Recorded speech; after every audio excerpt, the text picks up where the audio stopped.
Welcome back to Gateway Classes. तो आज हम लास्ट यूनिट स्टार्ट करने जा रहे हैं कंट्रोल सिस्टम में, यूनिट नंबर 5 और इसका लेक्चर नंबर 1 रहेगा। मैं कोशिश ये करूंगा कि एक ही टॉपिक है तो इसी लेक्चर में आपका ये टॉपिक जो है आज कंप्लीट करा दूं।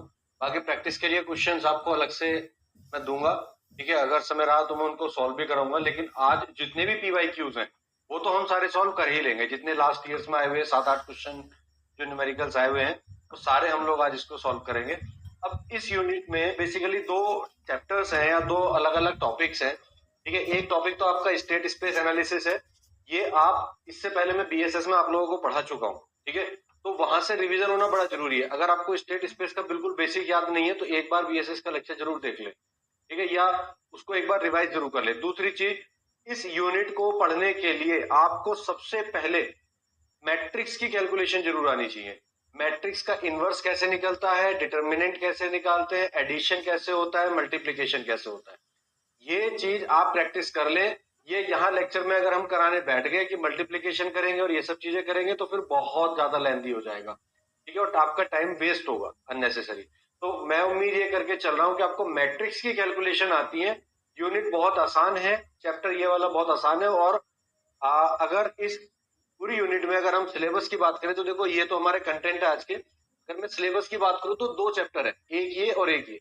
जनरली आप अगर चाहें तो इस यूनिट का पूरा 100% इसको पढ़ के अगर जाते हैं तो भी आप पूरा 100% अटेम्प्ट करके आ सकते हैं। अब तक का जो पैटर्न है पिछले 5 साल के पेपर उठा के देख लीजिए, ये क्वेश्चन बहुत कम आया है इस टॉपिक से, और अगर आया है तो वो चॉइस में छोड़ा जा सकता है। इट मींस अगर आप ये वाला टॉपिक तैयार कर ले अच्छे से तो ये मान के चलिए कि आप इस यूनिट से 100% अटेम्प्ट करके आ सकते हैं बिना इस टॉपिक को पढ़े भी, ठीक है। लेकिन अगर पढ़ लेंगे तो कोई नुकसान थोड़ी है, तो पढ़ेंगे इसको। लेकिन आज के लेक्चर में ये पूरा कंटेंट जो स्टेट स्पेस का है ये आपको मैं आज कराऊंगा, ठीक है।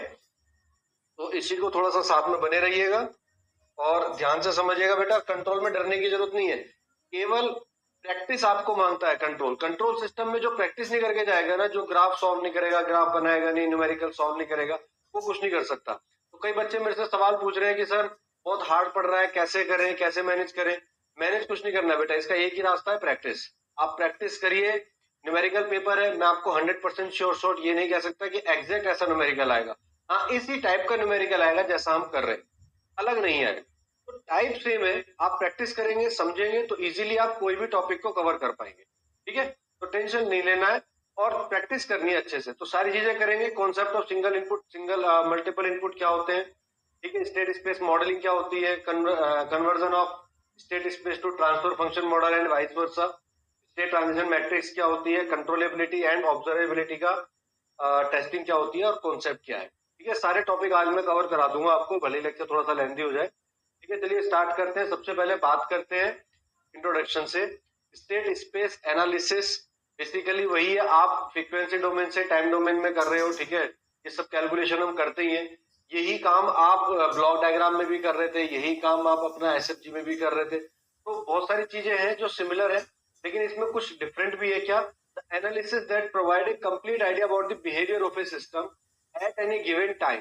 टाइम डोमेन में आप इसको निकाल लेते हैं। Utilising the history of the system, यहाँ पर हम अपनी बेसिकली इनिशियल कंडीशन को भी इंक्लूड करके चलते हैं, ठीक है। तो इसकी जो एनालिसिस है कंट्रोल सिस्टम में, ये पहले भी आपने करे हैं, वही चीज है, बस आप इसको स्टेट स्पेस से की हेल्प से कर रहे हो, ठीक है। तो खैर ये समझ में आ जाएगा, अभी इतना डीप में जाने की हमें आवश्यकता भी नहीं है, ठीक है, कि क्यों इसको यूज कर रहे हैं, क्यों नहीं कर रहे हैं। मेन चीज आती है आपकी, अब इसकी कुछ टर्मिनोलॉजी है, उसको देख लीजिए। स्टेट स्पेस क्या होता है सबसे पहले। It is the case of a modern approach, brief information on the internal condition of the system is considered. These internal condition specify the state of a system। ये जो इंटरनल कंडीशंस है इन्हीं को हम किसी सिस्टम की state कहते हैं, ठीक है। दिस कॉल्ड स्टेट स्पेस, ठीक है। स्टेट क्या होती है? It is a complete set of information needed to describe a system's condition at a specific time. जो मिनिमम टाइप ऑफ हमारा इंफॉर्मेशन हमें चाहिए किसी सिस्टम की कंडीशन को डिफाइन करने के लिए, उसको हम क्या बोल देते हैं? स्टेट। ये जो क्वेश्चन है ना, इसमें ये 2 नंबर में कई बार डेफिनेशन पूछ लेता है। तो डेफिनेशन किसकी पूछता है? स्टेट वेरिएबल की और स्टेट की। तो भाई स्टेट क्या होता है एक्सप्लेन करिए, स्टेट वेरिएबल्स क्या होते हैं। तो स्टेट तो वो इंफॉर्मेशन हो गई, और उस इंफॉर्मेशन को लाता कौन है? वेरिएबल्स। तो स्टेट वेरिएबल्स क्या हो गए? The various variable that constitute state vectors are known as state variable. यानी कि जो सिस्टम की कंडीशंस हैं उसको हम क्या बोलते हैं, स्टेट वेरिएबल से रिप्रेजेंट करते हैं। जैसे स्टेट वेरिएबल्स क्या होते हैं, जैसे आपका एक इलेक्ट्रिकल सिस्टम है, उसके अंदर कुछ चार्जिंग डिस्चार्जिंग वाले एलिमेंट हैं, जैसे इंडक्टर है, कैपेसिटर है। तो इंडक्टर के अक्रॉस जो करंट होगी, वोल्टेज जो होगा, कैपेसिटर के अक्रॉस जो वोल्टेज आ रहा होगा, ये सब जो एनर्जी स्टोरेज एलिमेंट्स है, ये इन सबको हम स्टेट वेरिएबल से रिप्रेजेंट करते हैं, जिसमें आपकी इंडक्टर की करंट और कैपेसिटर का वोल्टेज दो मेन स्टेट वेरिएबल्स है, जिनको हम जनरली यूज करके चलते हैं। ठीक है, तो these are the state variables. अब इसमें एक टॉपिक आपका दिया गया था, concept of single input single output SISO system बोलते हैं, एक multiple input multiple output system जिसको MIMO सिस्टम बोलते हैं। ठीक है, देखो नाम से क्लियर हो रहा है, सीसो सिस्टम का क्या मतलब, एक ऐसा सिस्टम जिसमें सिंगल आउटपुट हो, एक ही इनपुट हो और एक ही आउटपुट हो, ऐसे सिस्टम को हम क्या बोलते हैं, single input single output system होता है। तो क्या है कि एक सिंगल इनपुट है, एक सिंगल आउटपुट है। अगर कॉम्प्लेक्सिटी की बात करें तो सिंपल सा डिजाइन है, क्योंकि एक ही इनपुट है एक ही आउटपुट है, बड़ा सिंपल सा डिजाइन रहने वाला है। मॉडलिंग की बात करें, सिंगल ट्रांसफर फंक्शन से इसको मॉडल किया जा सकता है। एप्लीकेशन सिंपल प्रोसेसर, मतलब इसको हम बहुत ज्यादा कॉम्प्लेक्स सर्किट में यूज नहीं करते, क्योंकि वहां पे बहुत सारे इनपुट होते हैं। जैसे एग्जांपल क्या है, थर्मोस्टेट हो गया जो रूम का टेम्परेचर कंट्रोल कर रहा है, केवल एक स्टेट है उससे आप कंसिडर कर रहे हो। वॉल्यूम नॉब हो गई, एक ही इनपुट है जिससे आप वॉल्यूम को इंक्रीज या डिक्रीज कर रहे हो। ठीक है, आउटपुट भी एक ही है। क्रूज कंट्रोल हो गया कार का, ये सब क्या है आपके single input single output system है। अब बात आती है multiple input multiple output system की। ठीक है, इसमें क्या है, मल्टीपल इनपुट्स होंगे, एक से ज्यादा इनपुट होंगे और एक से ज्यादा ही आउटपुट्स होंगे। ठीक है, तो a system with multiple inputs and multiple outputs. Complexity, SISO से ज्यादा कॉम्प्लेक्स होगा। अगर आपके पास नंबर ऑफ इनपुट ज्यादा है, नंबर ऑफ आउटपुट ज्यादा है, तो ऑब्वियसली जो आपके सिस्टम की कॉम्प्लेक्सिटी होगी वो भी ज्यादा होगी। ठीक है, मॉडलिंग की बात करें तो इसकी मैट्रिक्स बनानी पड़ती है, ट्रांसफर फंक्शन जो है वो रिलेशनशिप को डिजाइन कर सकते हो आप। एप्लीकेशन की बात करें, लार्जर कॉम्प्लेक्स इंडस्ट्रियल प्रोसेस जितने भी होते हैं, ज्यादातर जो सिस्टम हमारे होते हैं वो हमारे multiple input multiple output system होते हैं। जैसे एक एयरक्राफ्ट कंट्रोल सिस्टम हो गया, जहाँ दुनिया भर की चीजें हैं, जहाँ पे आप सर्फेसिस को कंट्रोल कर रहे हो, इंजन की सेटिंग कर रहे हो, स्पीड चेंज नहीं होनी चाहिए, एल्टीट्यूड चेंज कर रहे हो, डायरेक्शन चेंज कर रहे हो, तो दुनिया भर के इनपुट आपको देने पड़ रहे हैं, दुनिया भर के आउटपुट्स आपको वहां देखने को मिल रहे हैं। या आपका कोई केमिकल डिस्टिलेशन कॉलम है, जहाँ पे आप फ्लो रेट देख रहे हो, हीट फ्लो देख रहे हो, अदर इनपुट्स जो उसके कंपोजिशन को अफेक्ट कर सकते हैं, सारी चीजों को आप देख रहे हो। तो जहां पे एक से ज्यादा कंट्रोल वेरिएबल्स आपको दिखाई देते हैं, जहाँ एक से ज्यादा इनपुट्स आपको दिखाई देते हैं, वो आपका multiple input multiple output system होता है। ठीक है, ये भी 2 नंबर में आपसे पूछा जा सकता है कि explain SISO and MIMO system, तो आप सिंपली इसको डिफाइन कर सकते हैं। ठीक है, मल्टीपल इनपुट है मल्टीपल आउटपुट है, तो ये एक MIMO सिस्टम हो गया। ठीक है, अब आते हैं अपने मेन टॉपिक पे, जहां से हमारे क्वेश्चन आते हैं। State model of multiple input multiple output system. Model का मतलब यह है कि एक स्टेट को, एक सिस्टम को रिप्रेजेंट करने के लिए जो हमारी स्टेट स्पेस में इक्वेशंस हैं, उन इक्वेशन से आप इनको रिप्रेजेंट कर रहे हो। फिर से बता दूं, ये टॉपिक आप BSS में पढ़ चुके हैं, तो थोड़ा सा आपको आइडिया होना चाहिए। कोई भी टॉपिक आप पढ़ते हैं उसका एडवांसमेंट आगे आता है, तो यहाँ पर अगर आपने पहले से थोड़ा सा पढ़ा होगा तो उसको समझने में काफी हेल्प मिलेगी। ठीक है, तो बेसिक्स आप इस पे जरूर याद रख लीजिए। हम बहुत ज्यादा बेसिक पे नहीं जा रहे हैं, अदरवाइज हमारा जो लेक्चर है वो नेसेसरी खींचेगा। ठीक, तो मान लीजिए कि हमने 2 स्टेट इक्वेशन लिखी, किसी सिस्टम को रिप्रेजेंट करने के लिए, उसकी स्टेट को रिप्रेजेंट करने के लिए स्टेट इक्वेशंस हमने लिखी। तो इक्वेशंस हो गई x1 dot equal to, dot का मतलब होता है बेटा dx/dt। इस डॉट का मतलब हमेशा क्या होता है, dx/dt, सिंगल डॉट का मतलब। ठीक है, तो ये कितना हो जाएगा, a11x1 plus a12x2 up to a1n xn plus b11 u1। u1 क्या है बेटा, ये इनपुट, ये क्या है इनपुट। ठीक है, x क्या है यहाँ पर, स्टेट वेरिएबल, ये क्या है स्टेट वेरिएबल। ठीक है, तो ये स्टेट इक्वेशन रिप्रेजेंट कर रहे हैं। a1 और b1 क्या है, कांस्टेंट। यानी कि एक सिस्टम की स्टेट को एक्सप्लेन करने के लिए जो हम इक्वेशन बनाते हैं, 2 चीजें इंपॉर्टेंट रोल प्ले करती हैं। एक तो उसका इनपुट x, दूसरा इसका इनपुट u, और दूसरा जो स्टेट वेरिएबल। ठीक है, स्टेट वेरिएबल जो भी हमारे वेरिएबल्स होंगे वो, तो x हमारे स्टेट वेरिएबल है और u हमारे पास इनपुट है। तो हमने एक n नंबर ऑफ वेरिएबल्स के लिए इक्वेशन लिख दी। तो b11 u1 अप टू कितना हो जाएगा, b1m un। दूसरी इक्वेशन हो जाएगी, 1 की जगह 2 आ जाएगा, 21x1 22x2 इसी तरह से B21 U1 B2M UM। फिर इसको हम n तक लेके जाते हैं। अगर हमारे पास n स्टेट इक्वेशन है, xn dot equal to an1 x1 plus an2 x2 and bn1 u1 bnm um।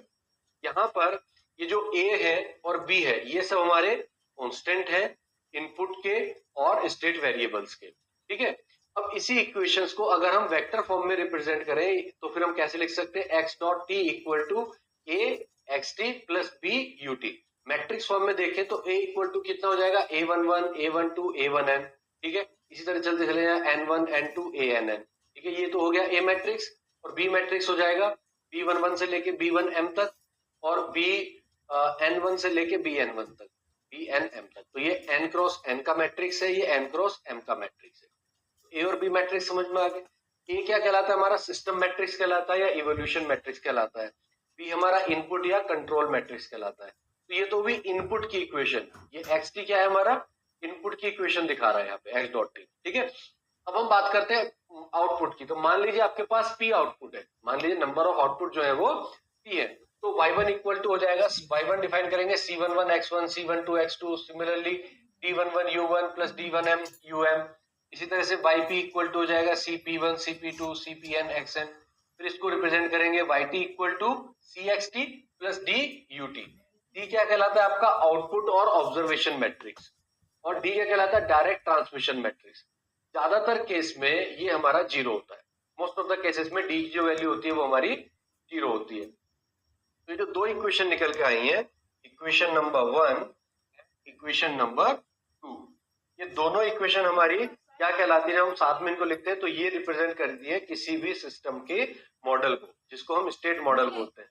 तो स्टेट मॉडल यही है, आपको ये इक्वेशन डिजाइन करनी है for linear MIMO system. MIMO के मतलब, क्योंकि यहाँ पे आप देखो मल्टीपल इनपुट लिए हैं U1 से लेके UM तक, मल्टीपल आउटपुट लिए हैं Y1 से लेके YP तक। तो number of inputs are M, number of outputs are P। तो M और P क्या है आपके, M तो हो गए इनपुट्स, ठीक है, और P हो गए आउटपुट्स, ठीक है। जब हम बात करेंगे next single input single output system की, तो ये दोनों कितने हो जाएंगे, 1 1 हो जाएंगे, यानी कि m इक्वल टू 1 हो जाएगा, p इक्वल टू, यानी कि m इक्वल टू 1 हो जाएगा, p इक्वल टू 1 हो जाएगा। तो देखो फॉर ऐसा SISO system m equal to 1 p equal to 1, ठीक है। चलो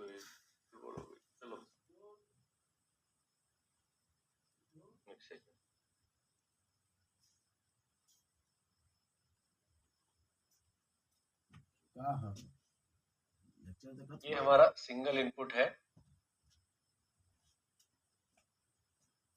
ठीक है, ये सिंगल इनपुट है।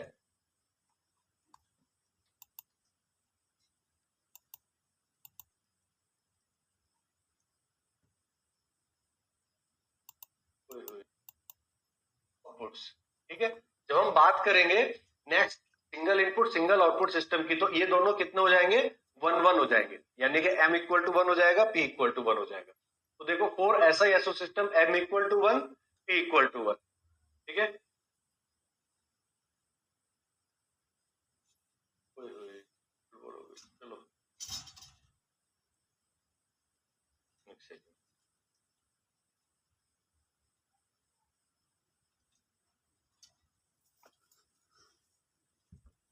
ये हमारा सिंगल इनपुट है, ठीक है, ये सिंगल इनपुट है।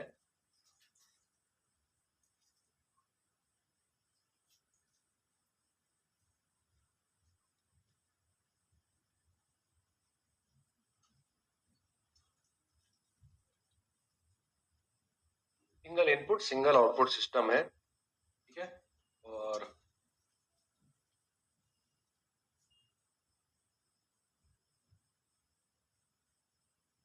SIS single input single output system के लिए हम इसको बना रहे हैं। तो देखो हमने m को भी 1 ले लिया, p को भी 1 ले लिया, इक्वेशंस वही है हमारी, इक्वेशंस वही है, लेकिन जब हम a और b को डिफाइन करेंगे तो वहां चेंज आ जाएगा। क्यों, जैसे a का होता है n क्रॉस n का मैट्रिक्स, तो a मैट्रिक्स पे तो कोई फर्क नहीं पड़ रहा है, बट अगर हम b की बात करें तो b क्या होता है, n क्रॉस m मैट्रिक्स होता है। अब चूंकि m की वैल्यू 1 है तो ये n क्रॉस 1 हो जाएगा।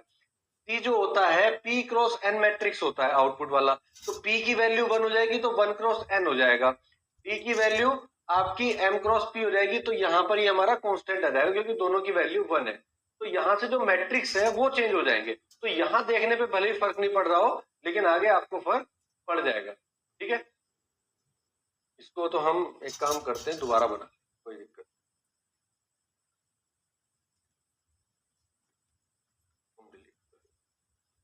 State variable presentation using physical variable. अब इसके लिए डायग्राम फिजिकल वेरिएबल से कैसे प्रेजेंट करेंगे उसको हम डायग्राम की हेल्प से समझते हैं।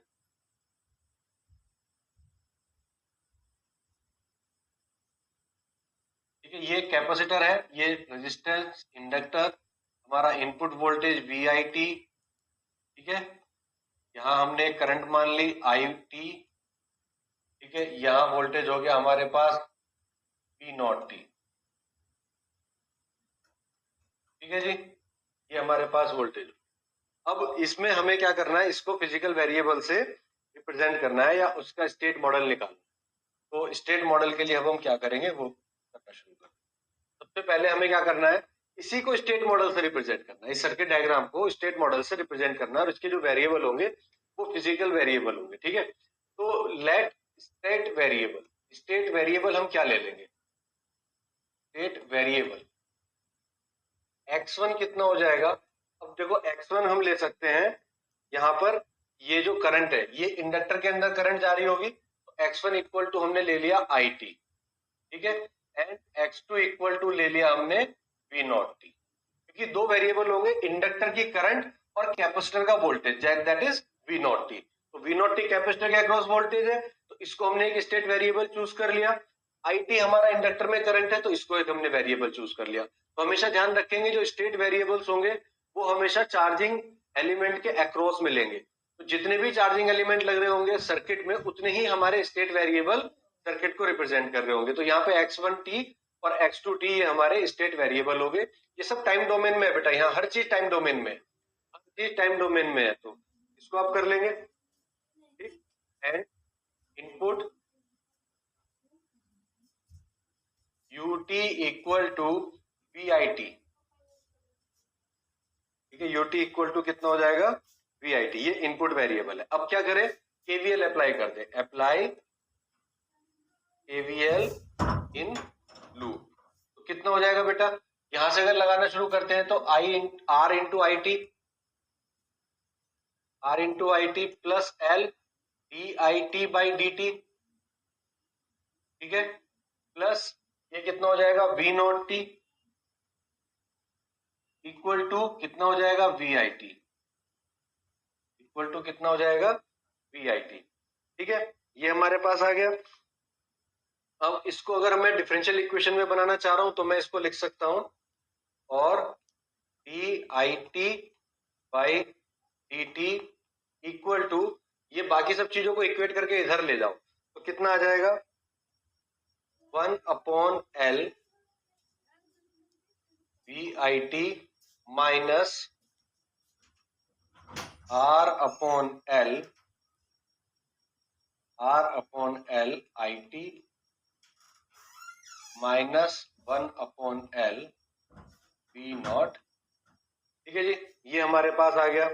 अब इसको हम क्या लिख सकते हैं, DIT बाई DT।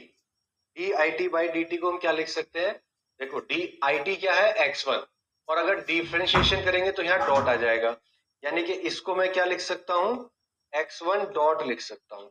ये चीज क्या हो जाएगी भाई, x1 कितना है IT, और इसको डिफरेंशिएट करोगे dx by dt equal to di by dt।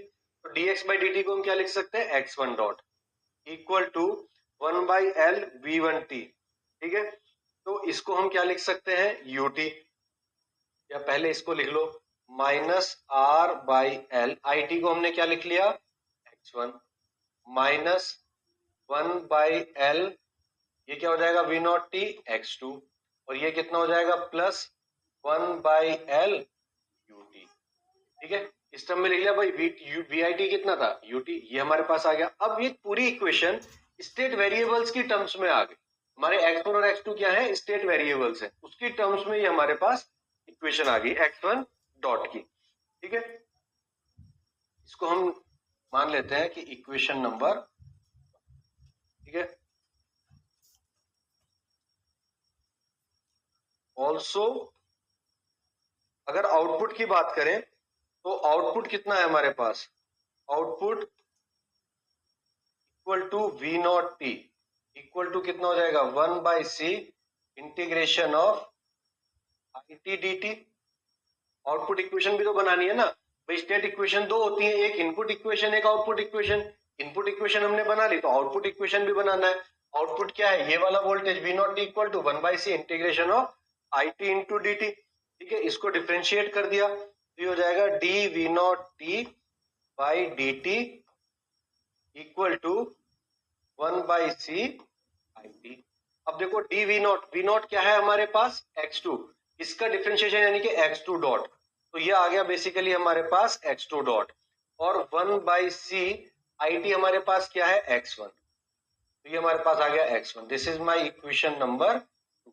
अब अगर मैं अपनी इक्वेशन नंबर 1 और 2 को रिप्रेजेंट करूं वेक्टर फॉर्म में, ठीक है, in equation 1 and 2 in matrix form,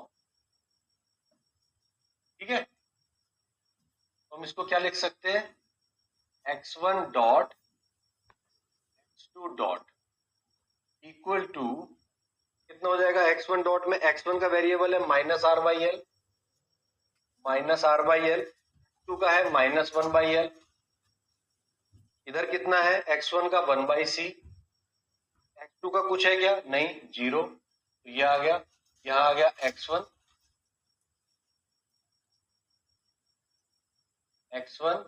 x2, ठीक है, प्लस आउटपुट का अगर बनाए तो आउटपुट इनपुट ही बनाने हैं अभी, तो इनपुट कितना हो जाएगा यहाँ पर u के लिए, अगर यहाँ पे u का देखें तो 1/l, और यहाँ पर u का कोई भी इस इक्वेशन में इनपुट का तो कोई भी कंपोनेंट नहीं है तो 0, और ये कितना हो जाएगा ut। This is my input equation, ठीक है। एंड y के लिए अगर लिखना चाहे तो y के लिए लिख सकते हैं yt equal to v not t equal to x2t, ठीक है, तो yt इक्वल टू हो जाएगा हमारे पास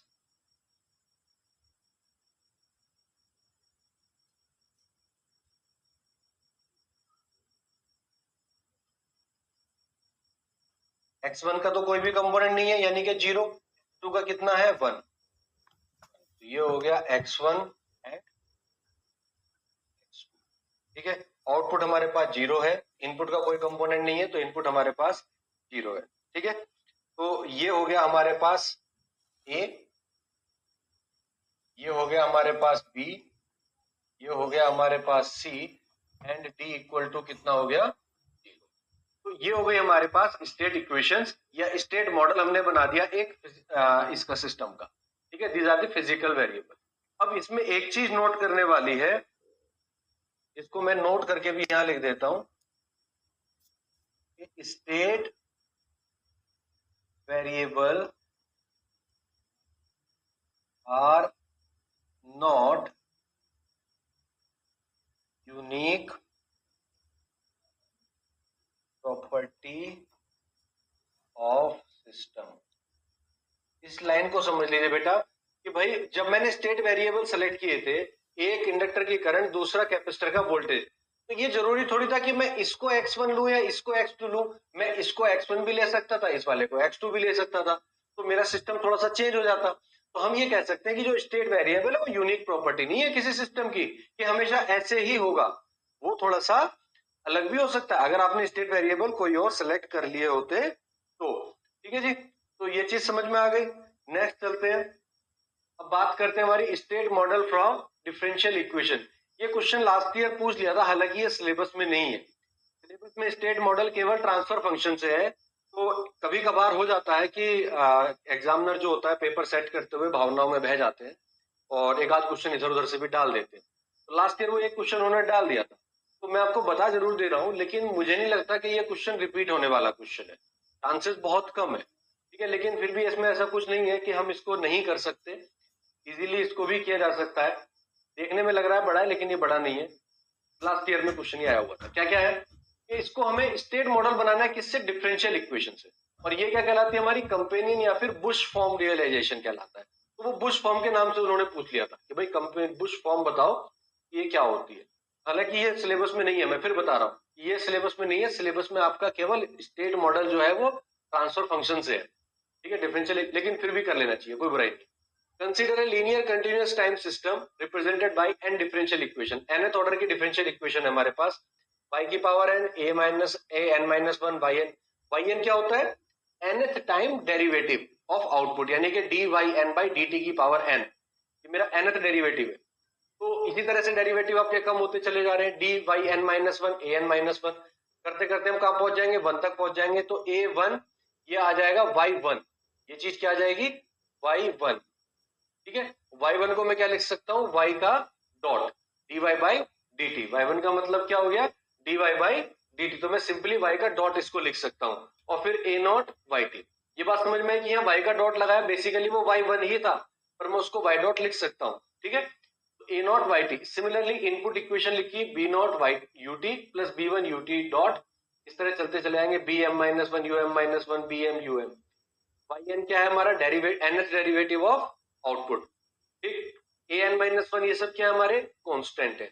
yt क्या है हमारी अब आउटपुट वेरिएबल है, ut हमारा इनपुट वेरिएबल है। y क्या है आउटपुट, ut क्या है हमारे पास इनपुट वेरिएबल। अभी केवल इक्वेशन लिखी है, y not y dash not y not n minus one, ये सब इनिशियल कंडीशन होती है, ये सब क्या है हमारी इनिशियल कंडीशंस होती हैं। अब इस केस में मान लीजिए एक सिंपल सा केस लेके चलते हैं, एक सिंपल केस इसलिए ताकि कैलकुलेशन आसान हो जाए। वहां पर हम ये मान लें कि भाई u की जितनी भी डेरिवेटिव टर्म्स है वो सब जीरो है। u हमने इस तरह से लिया हुआ है इनपुट कि उसके जो डेरिवेटिव है वो सब हमारे क्या है, जीरो है। अब डेरिवेटिव जीरो कब हो सकते हैं, जब हमारे पास u कांस्टेंट हो। अगर u को हमने कांस्टेंट लिया है तो उसका फर्स्ट डेरिवेटिव कितना हो जाएगा, जीरो। तो सेकंड थर्ड फोर्थ सारे डेरिवेटिव जीरो हो जाएंगे।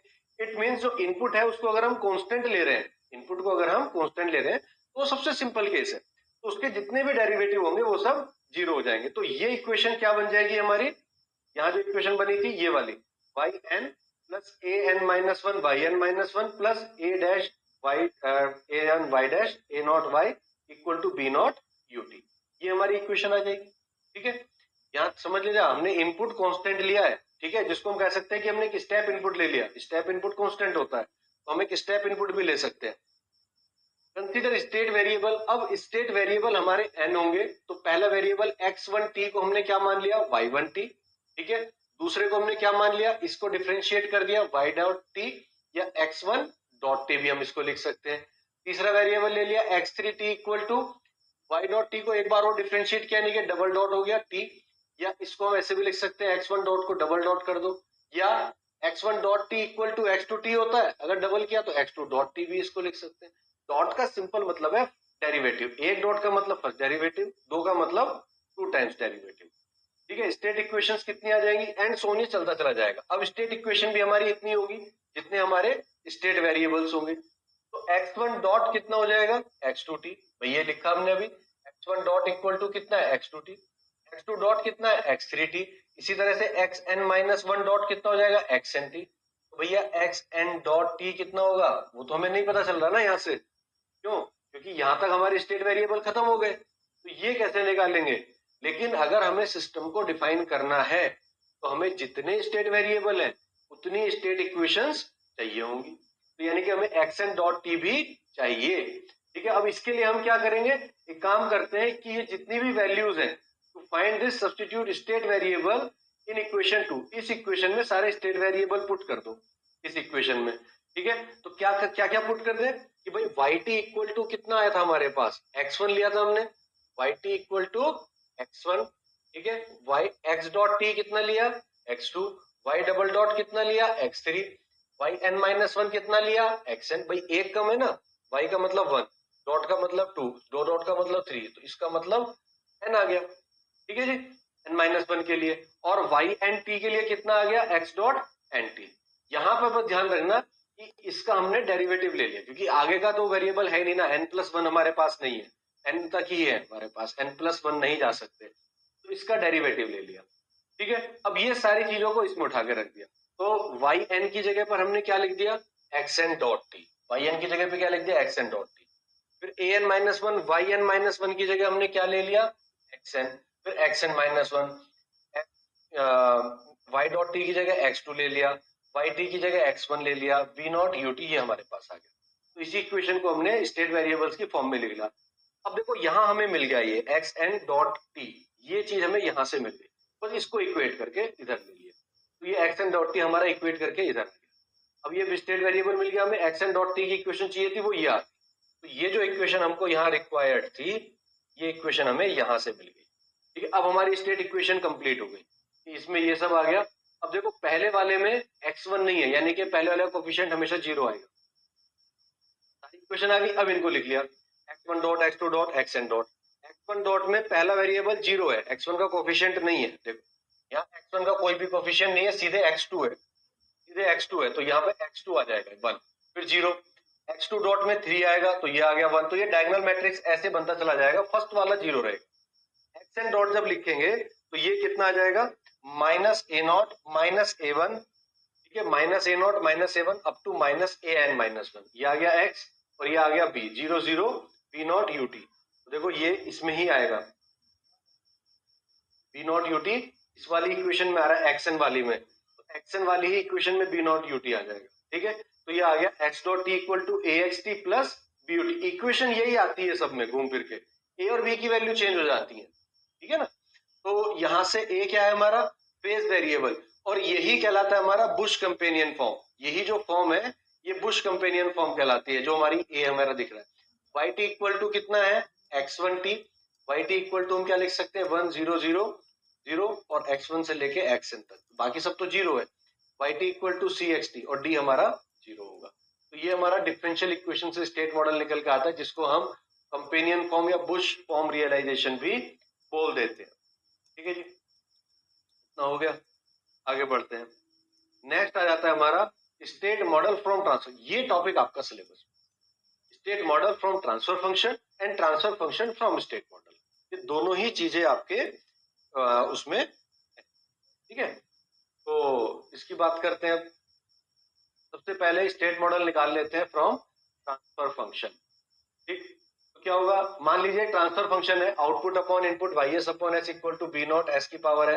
हमने इसमें जीरोस नहीं लिए, सिंपल nth ऑर्डर का हमने एक ट्रांसफर फंक्शन लिया है, s की power n an minus 1 s की power n minus 1 a1s plus a not, इस तरह से हमने एक फंक्शन ले लिया। क्रॉस मल्टीप्लीकेशन कर दिया, इसमें ys कर दिया, इसमें us को मल्टीप्लाई कर दिया। अब ये हमारे पास सिंपल फंक्शन आ गया और इसका लाप्लास इनवर्स लेते हैं। तो जैसे s की पावर n ys आया, तो इसका लाप्लास इनवर्स लेंगे तो nth डेरिवेटिव आ जाएगा dn yt अपॉन dt की पावर n। ठीक है, जब इसके साथ में करेंगे तो an माइनस 1 d की power n minus 1 yt upon dt n minus 1, ये सब चलता चला जाएगा। a नॉट yt आ जाएगा, b नॉट ut आ जाएगा। तो इसका हमने क्या किया है, लाप्लास इनवर्स करके यहाँ पे रखा है। अब इसमें क्या करना है कि let yt equal to xn, state variables assume करने पड़ेंगे। जो फर्स्ट आउटपुट है yt, इसको हमने क्या मान लिया, पहला स्टेट वेरिएबल x1, बस अब इसका जो डेरिवेटिव होगा वो x2 हो जाएगा, यानी कि dy by dt equal to क्या हो जाएगा, x2, जिसको हम x1 डॉट भी लिख सकते हैं। फिर D square yt by dt square x3 हो जाएगा, जिसको हम x2 डॉट लिख सकते हैं या x1 का डबल डॉट लिख सकते हैं। इसी तरह से n माइनस 1 का डेरिवेटिव कितना हो जाएगा, xn, जिसको हम xn माइनस 1 का डॉट भी लिख सकते हैं। मतलब इसके बाद वाला जो वेरिएबल है वो डॉट के साथ आता है, x2 के बाद n माइनस 1 आ रहा है ना, फिर डॉट के साथ हमने लिखा है। तो इस तरह से आप इसको लिख सकते हो। nth डेरिवेटिव कितना आ जाएगा, xn डॉट आ जाएगा। यहाँ पर x n minus n plus 1 नहीं हो सकता था, n प्लस 1 हम नहीं लिखते, डायरेक्ट xn डॉट लिखा है हमने। ठीक है, अब ये इक्वेशन जो है क्या बन जाएगी, इक्वेशन 2, इस वाली इक्वेशन को वेरिएबल्स की फॉर्म में रिप्रेजेंट करो। dn माइनस 1 xn डॉट आ गया, ये कितना आया xn, ये कितना आया लास्ट में जाके x2, ये कितना आया x1 b नॉट ut। ये किसकी फॉर्म में आ गया बेटा, आपका स्टेट वेरिएबल्स की। फिर से हमने xn डॉट को अलग कर लिया, xn डॉट को अलग कर लिया। तो हमारी अगर इक्वेशन की बात करो तो फर्स्ट इक्वेशन ये हो जाएगी हमारे पास, या मैं इसको ऐसा समझ लीजिए, स्टेट इक्वेशन फर्स्ट हमारी ये हो गई, सेकेंड इक्वेशन हमारी ये हो गई x1 डॉट x2 डॉट, ये हमारी बी इक्वेशन हो गई। फिर हमारी सी डी ई इस तरह से इक्वेशन आती चली जाएंगी और लास्ट में ये इक्वेशन आ जाएगी। ठीक है, लास्ट में हमारी ये, तो ये स्टेट इक्वेशन होगी पहली, ये दूसरी और फिर ये लास्ट इक्वेशन आ जाएगी। तो x1 dot, x2 dot and then xn dot. तो x1 डॉट, देखिए इसमें केवल x2 है, x1 नहीं है, तो केवल x2 आपको दिख रहा होगा, वो भी 1 एम्पलीट्यूड के साथ, बाकी सब क्या है, 0। अगर हम बात करें दूसरी इक्वेशन की, x2 डॉट की, तो x2 डॉट में x3 की वैल्यू 1 है, तो x3 1 है, बाकी सब क्या है, 0। फिर यहां से हम xn डॉट निकाल देंगे, तो xn डॉट इक्वल टू कितना हो जाएगा, यहां से शुरू करेंगे उल्टा, a not x1 a1 x2 a not a1 और अप टू क्या चला जाएगा, माइनस a n माइनस 1। तो ये इन इक्वेशन को मैट्रिक्स की फॉर्म में हमने यहाँ लिख दिया, x1 से लेके x2 तक। इनपुट किस में है, यहाँ पर कोई u की टर्म है क्या, नहीं है, यहाँ पर कोई u की टर्म है, नहीं है, कहीं पे भी नहीं है, केवल इसमें मिलेगा b नॉट ut, n वाले में। तो हम क्या लिखेंगे, 0 0, ठीक है, और लास्ट में b नॉट ut। ये तो हो गई input equation. Output yt equal to कितना है, ये हो जाएगी हमारे पास आउटपुट इक्वेशन, ठीक है। तो yt इक्वल टू x1, तो कितना हो जाएगा, yt x1 में 1 है, बाकी सब 0, x1 से लेके x2 तक, और d हमारा यहाँ पर भी 0 है। This is how you can obtain transfer function, sorry state model from the transfer function. एक ट्रांसफर फंक्शन जो है से स्टेट मॉडल इस तरह से हम बना सकते हैं, ठीक है जी। ये चीज हो गई, आगे देखते हैं। नेक्स्ट है हमारा transfer function from state model, vice versa था ना, तो transfer function from state model, ठीक है, इससे हम बनाते हैं। तो हमारे पास स्टेट इक्वेशन ले लेते हैं, लेट स्टेट इक्वेशंस क्या क्या हो जाएंगी, x dot p equal to axt plus b ut, ठीक है, एंड yt इक्वल टू हो जाएगा dxt प्लस dut, ठीक है जी। ये हमारे पास आ गया dxt dut। अब इनका लाप्लास ट्रांसफॉर्म ले लो, एक लाप्लास ट्रांसफॉर्म, एक लाप्लास ट्रांसफॉर्म, ठीक है। लाप्लास ट्रांसफॉर्म ले लीजिए, कितना हो जाएगा, इक्वेशन 1 का एंड देन इक्वेशन 2 का। इक्वेशन 1 का ले लीजिए पहले, कितना हो जाएगा, तो ये हो जाएगा s x minus x not equal to a x plus b us, ठीक है। एक्स नॉट को 0 मान लीजिए, ठीक है, या चलो लिखा रहने दो, एक्सेस को कॉमन कर लीजिए। तो अगर एक्सेस को कॉमन ले लिया तो अंदर यहां से क्या बचेगा, s into I, identity matrix s into I minus a equal to, ये एक्स नॉट उधर जाके प्लस का हो जाएगा, x not plus b into u s, ये हमारे पास आ गया, ठीक है। अब एक्सेस इक्वल टू कितना आ जाएगा, एक्स एस इक्वल टू हो जाएगा s I minus A, reverse लिख दें इधर ले जाएंगे तो, और अंदर कितना आ जाएगा, x not plus b into u s, ठीक है जी। ये हमारे पास एक्सेस आ गया, या इसको हम लिख सकते हैं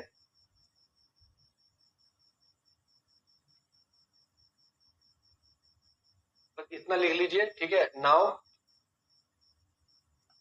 take Laplace of equation 2, equation 2 का लाप्लास ले ले तो कितना हो जाएगा, Y s equal to D X s plus D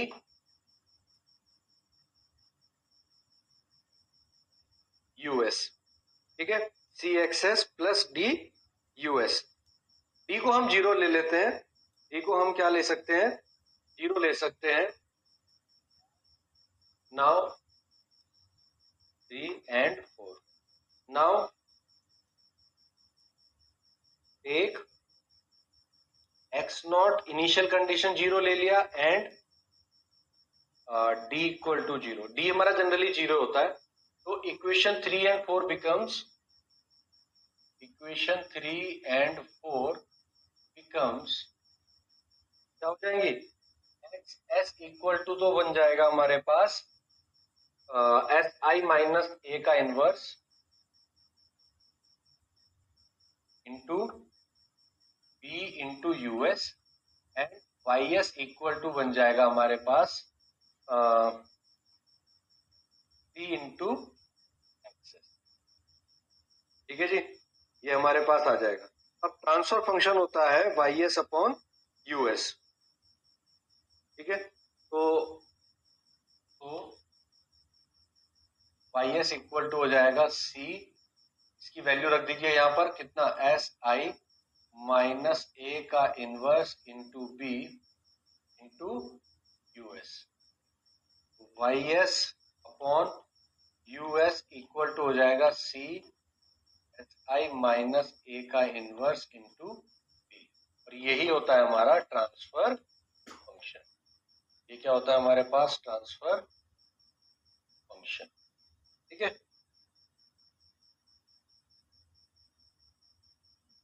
यही होता है हमारा ट्रांसफर फंक्शन। ठीक है, तो इस तरह से आप ट्रांसफर फंक्शन बना सकते हो from state model, from state model.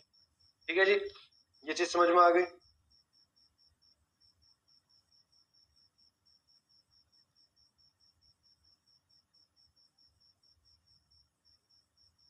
अब आपको क्या करना है, न्यूमेरिकल करना है। इसका एक क्वेश्चन देख लेते हैं जिसमें हमारा ट्रांसफर फंक्शन निकलवाने के लिए दिया गया था। ठीक है, ये क्वेश्चन आपका लास्ट ईयर से लास्ट ईयर आया था, लेकिन ये क्वेश्चन आते हैं। एक क्वेश्चन मैं इस तरह का आपको करा देता हूं। देखिए, ये जो इक्वेशन होती है, इस इक्वेशन में ये जो मैट्रिक्स है, ये होती है matrix A, this is my matrix B, this is my matrix C, और डी तो मैंने आपको बताया ना जनरली जीरो ही होता है। आपको न्यूमेरिकल भी ऐसे मिलेंगे जिसमें डी की वैल्यू जनरली जीरो ही होती है। तो ये कितना हो गया हमारे पास, ए बी और सी। ठीक है, अब हमें पता है कि जो ट्रांसफर फंक्शन होता है, ट्रांसफर फंक्शन कैसे निकाला जाता है। अभी हमने निकाला था सी एस आई माइनस ए का इनवर्स इंटू बी। तो सबसे पहले एस आई माइनस ए का इनवर्स निकाल लीजिए। तो एस आई माइनस ए, ये कितना हो जाएगा, इंटू आई। ठीक है, तो एस इंटू आई कितना हो जाएगा, एस जीरो जीरो एस। भाई 2/2 की मैट्रिक्स है तो 2/2 का आइडेंटिटी मैट्रिक्स लेंगे। ये तो हो गया एस आई माइनस ए कितना हो जाएगा, -3 1 0 -1। ठीक है,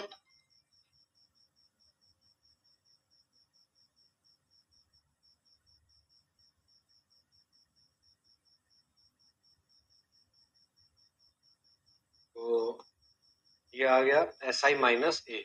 ये कितना आ गया हमारे पास, एस प्लस 3 0 -1 0 एस प्लस 1। ठीक है जी, ये आ गया हमारे पास एस आई माइनस ए।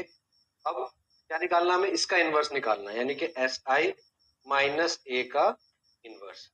इसका इनवर्स निकालना हमें, एस प्लस 3 -1 0 और एस प्लस 1। तो वही चीज है कि आपको इनवर्स निकालना है, तो अब ये चीज कैलकुलेट करेंगे आप लोग। ठीक है, ये नहीं कि मैं यहाँ पे बैठ के डिटर्मिनेंट निकलवाऊं, फिर डिटर्मिनेंट निकलवा के उसका एडजेसेंट मैट्रिक्स निकाल लें। तो इससे बेहतर है कि आप इसको कैलकुलेट कर ले। मैं डायरेक्ट इसको लिख दूंगा, आपका जो आंसर है तो वो हो जाएगा 1/(s plus 1 into S plus 3।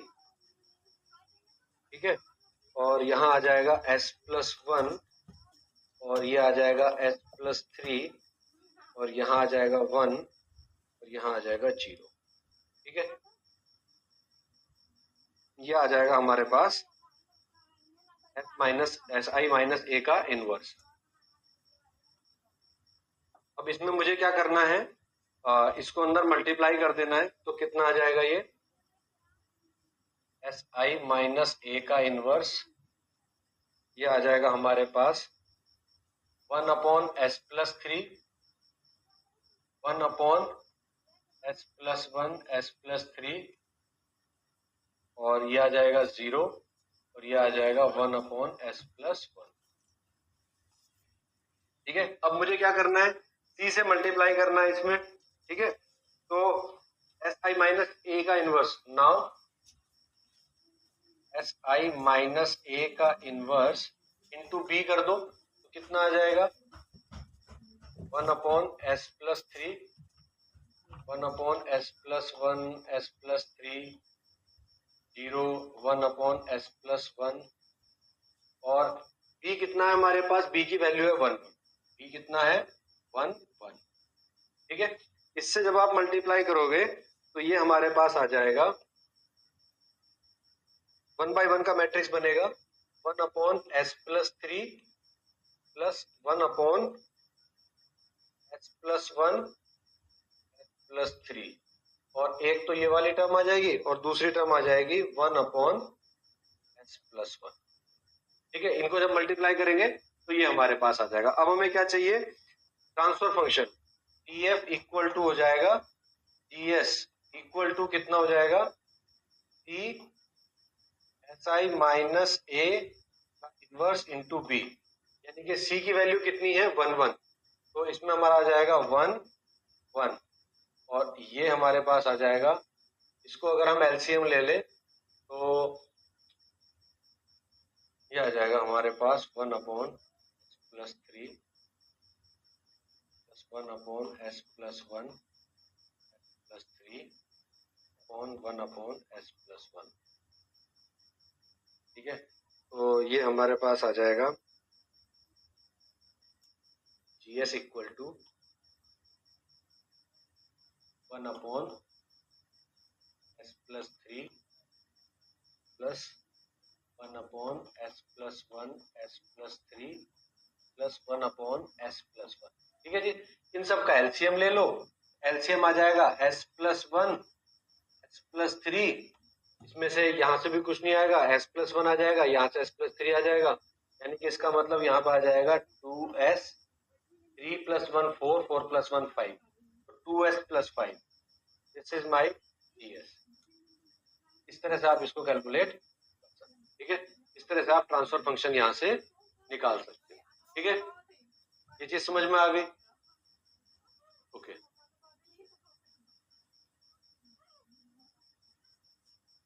Next topic है हमारा solution of homogeneous state equations, right. तो इसमें क्या करना है बेटा, आपको होमोजेनियस इक्वेशन का सॉल्यूशन फाइंड आउट करना है। जो हमारी इक्वेशन है सबसे पहले उसी को लिख लेते हैं, स्टेट इक्वेशन को। क्या होती है, x dot p equal to ax plus bu। अब ये देखो सब टाइम डोमेन में है, अगर मैं कहीं पे t लगाना भूल जाऊं तो माइंड मत करना, तो t आप लगा लेना, अगर आप एग्जाम में भी नहीं भी लगाते हो तो भी वो चल जाता है, क्योंकि सबको पता है कि ये टाइम डोमेन में ही चल रहा है फिलहाल। ठीक है, तो axt प्लस but। अब इसको क्या करना है, हमें लाप्लास ट्रांसफॉर्म लेनी है दोनों साइड, एक लाप्लास ट्रांसफॉर्म,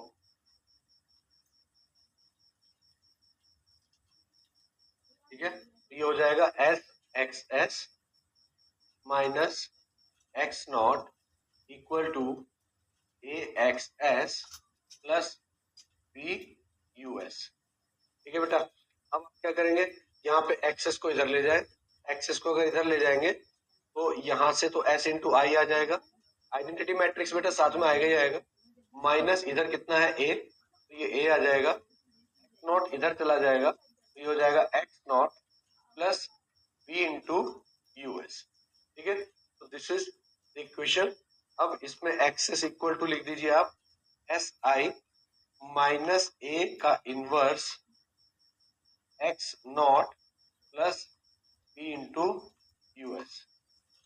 ठीक है, इस तरह से ये आपका आ जाएगा। इसको हम क्या लिख सकते हैं, इसको मान लेते हैं हम फाई एस, इसको हम क्या मान लेते हैं बेटा, फाई एस, आ जाएगा phi s into x not plus phi s into b into u s.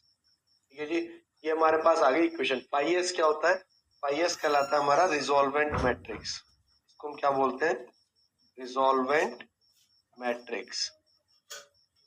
ठीक है, अब हमें क्या लेना है, हमें तो इसका सॉल्यूशन चाहिए, सॉल्यूशन होता है हमेशा टाइम डोमेन में, आपको क्या चाहिए, एक्स टी चाहिए। ठीक है, सॉल्यूशन के लिए तो आप क्या करेंगे, टेक इनवर्स लाप्लास, ये कितना आ जाएगा, x t equal to Laplace inverse of phi s into x not plus Laplace inverse of phi s into b into us. So this is the final solution, right?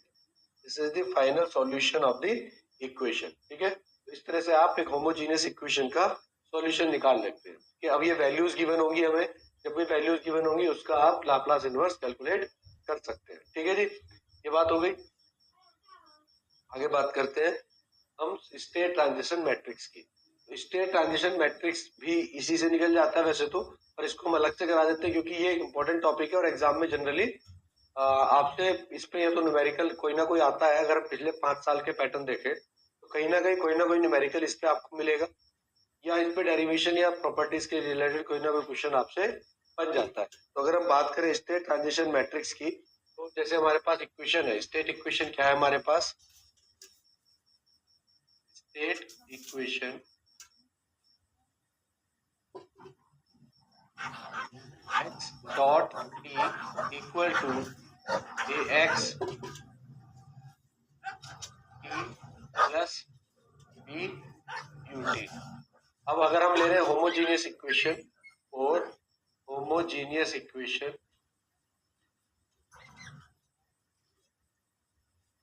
ठीक है, US UT equal to हमारा 0 हो जाता है generally, तो हम इसको लेते नहीं है। तो ये कितना हो जाएगा, x dot t equal to a into x t. अब इसका लाप्लास ले लीजिए, लाप्लास ट्रांसफॉर्म हम लेंगे,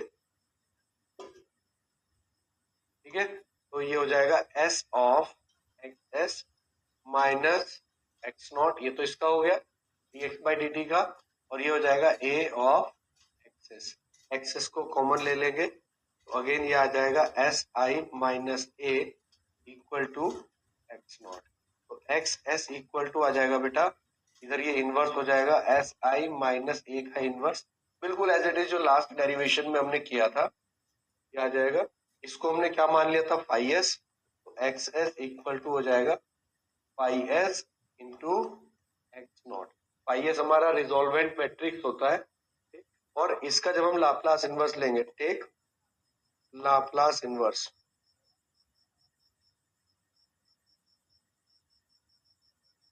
तो हो जाएगा हमारे पास X t equal to Laplace inverse of phi s into x naught. ठीक है जी, तो ये जो हमारे पास टर्म आई है फाई टी इक्वल टू कितना आ जाएगा, Laplace inverse of phi S.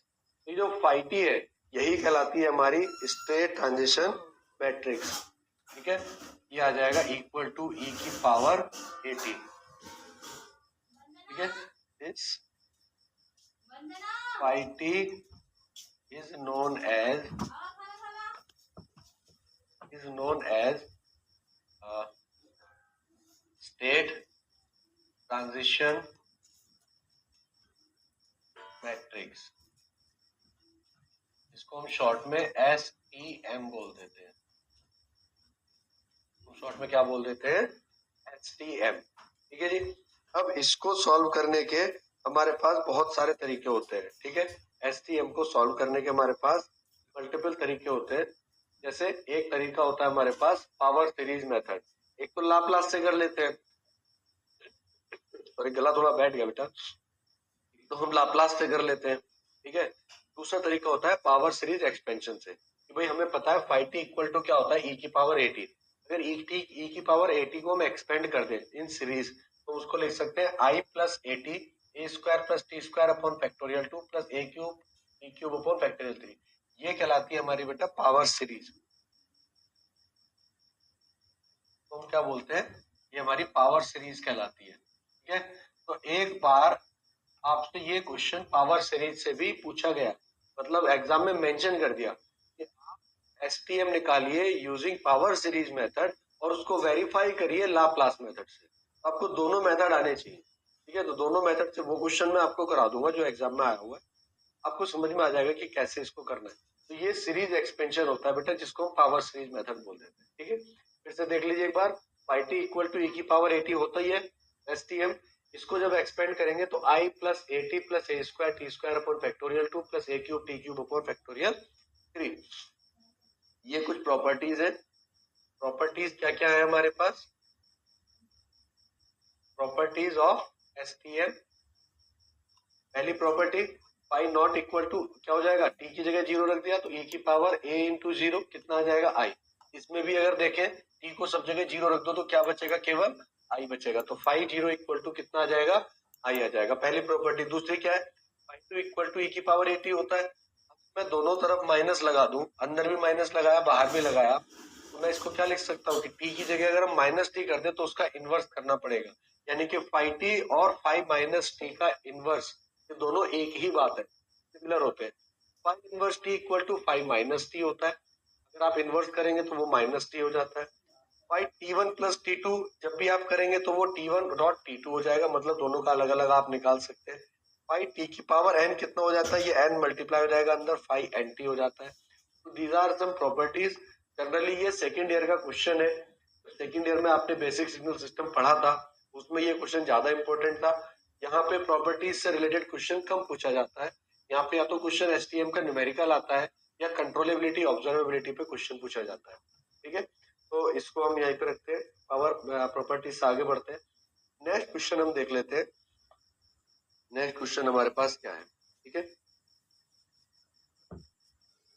अब ये क्वेश्चन आपका आया था 2024-25 में। ठीक है जी, और क्या दिया था कि एक लीनियर टाइम इनवेरिएंट सिस्टम दे दिया, ए की वैल्यू दे दी आपको। जैसे इक्वेशन होती है ना हमारे पास, क्या इक्वेशन होती है?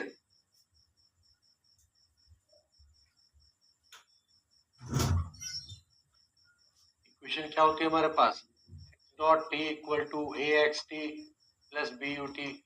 बेटा ये जो ए और बी है ना, यही आपको दिया होता है। ये ए की वैल्यू आपको दी हुई है, ए की वैल्यू आपको दी हुई है। ठीक है, तो यहाँ पर आपको ए की वैल्यू दी हुई है, आपसे कह रहा है determine the state transition matrix. तो हमें पता है कि भाई स्टेट ट्रांजिशन मैट्रिक्स क्या होता है? फाई टी, और फाई टी इक्वल टू कितना होता है? ए की पावर ए टी। ठीक है, ए की वैल्यू हमें ये दी हुई है। अब आपको ये कैसे निकालना है ये आपको समझना पड़ेगा। तो सबसे पहले ये क्या होता है? इसकी वैल्यू होती है I plus A t plus A square t square upon factorial two plus A cube t cube upon factorial three plus and so on, ये चलती चली जाएगी। तो देखो आई तो आपको पता है 1100 होता है कि भाई आई की वैल्यू कितनी होती है? भाई 2x2 का मैट्रिक्स है, आई कितना हो जाएगा? 1001, ये तो आई हो गया। फिर आपको निकालना है ए की वैल्यू हमें क्वेश्चन में गिवन है -1 हमें निकालना पड़ेगा ए स्क्वायर, क्योंकि ए स्क्वायर भी चाहिए, ए स्क्वायर निकाल लेना है। आपको क्या करना पड़ेगा? इन दोनों को मल्टीप्लाई करना पड़ेगा, -101 का स्क्वायर। अब अगर इसका स्क्वायर करते हैं, यानी कि दोनों को आपस में मल्टीप्लाई कर देते हैं, तो इसकी जो वैल्यू आएगी, या ऐसे ही लिख लो, थोड़ा सा आपको समझने में आसानी रहेगी, -1 तो जब हम सॉल्व करके ले आएंगे तो ये आ जाएगा हमारे पास 1 -2 0 +1। ठीक है, ये ए स्क्वायर आ जाएगा। फिर आपको ए क्यूब निकाल लेना है अगर जरूरत है तो। ए क्यूब के लिए क्या करना है? ए स्क्वायर यानी कि 1 -2 0 +1, और इसमें ए की मल्टीप्लाई कर दीजिए, ये ए स्क्वायर है, ए की मल्टीप्लाई कर देंगे -1 1 0 -1, ये ए हो जाएगा, तो ए क्यूब हो जाएगा। ए क्यूब की जब वैल्यू निकालेंगे तो ये हमारे पास आ जाएगा -1 3 0, और ये आ जाएगा -1। ठीक है, तो अगर यहाँ से पैटर्न देखें ए स्क्वायर, ये तो आप पहला कॉलम देखिए -1 +1 -1 +1 ऐसे आ रहा है, यानी कि -1 की पावर n की फॉर्म में आ रहा है। ठीक है, 1 की पावर -n की फॉर्म में आ रहा है। ठीक है, तो इस तरह से एक तो आप इसको समझ सकते हैं। दूसरा जो है, ये कॉलम सब में जीरो है तो ये हमेशा जीरो रहेगा। यहाँ पे देखिए -1 +1 -1, यहाँ पर क्या हो रहा है? प्लस माइनस प्लस, लेकिन मैग्नीट्यूड स्क्वायर है तो 2 आ रहा है, क्यूब है तो 3 आ रहा है, 4 होता तो 4 आ जाता। यानी कि यहाँ पर अगर आप इसको लिखना चाहें जनरल फॉर्म में तो इसको कैसे लिख सकते हैं? ए की पावर n की फॉर्म में लिख सकते हैं। कितना लिख सकते हैं? यहाँ पे देखिए माइनस साइन चेंज हो रहा है, तो -1 की पावर n, ये वाला कॉलम सब में जीरो है तो मैंने एज इट इज जीरो लिख दिया। इसकी अगर मैं बात करूं तो इसको मैं लिख सकता हूं -1 की पावर n, क्योंकि अल्टरनेट प्लस माइनस आ रहे हैं, इंटू n, क्योंकि n की वैल्यू जो भी है वो अंदर मल्टीप्लाई 2 कर रहे हैं, या 2 आ जा रहा है, 3 कर रहे हैं तो 3 आ जा रहा है, 1 है तो 1 आ जा रहा है, तो यहाँ n इंटू n भी हो जाएगा और ये भी हो जाएगा -1 की पावर n। ठीक है, तो ये चीज बिल्कुल जनरल एक्सप्रेशन आ गया आपका a की पावर n का। ठीक है, अब आपको निकालना है a की पावर 80।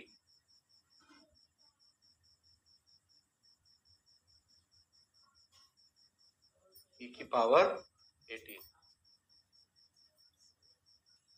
तो कितना हो जाएगा आपके पास?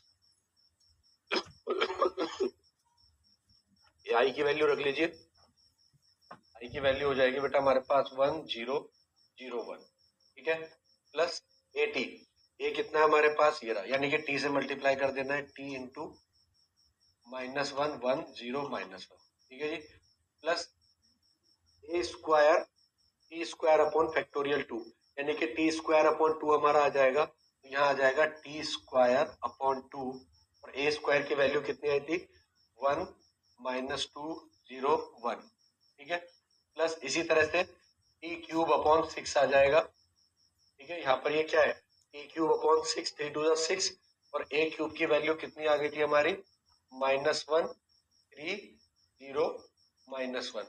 ठीक है, यही आई थी, एंड सो ऑन, ये चलता चला जाएगा और ये सब चीजें हमारी चलती चली जाएंगी। ठीक है, तो हम जो फाइनल लिखेंगे मैट्रिक्स वो कितना हो जाएगा, e की पावर 80 इक्वल टू हो जाएगा 1 माइनस टी, ये हो जाएगा T into minus T, plus t square upon 2, ये आ जाएगा T square upon 2, first column की पावर 80 इक्वल टू हो जाएगा 1 माइनस टी, ये हो जाएगा T into minus T, plus t square upon 2, ये आ जाएगा T square upon 2, first column की बात कर रहे हैं, माइनस टी क्यूब बाई 6।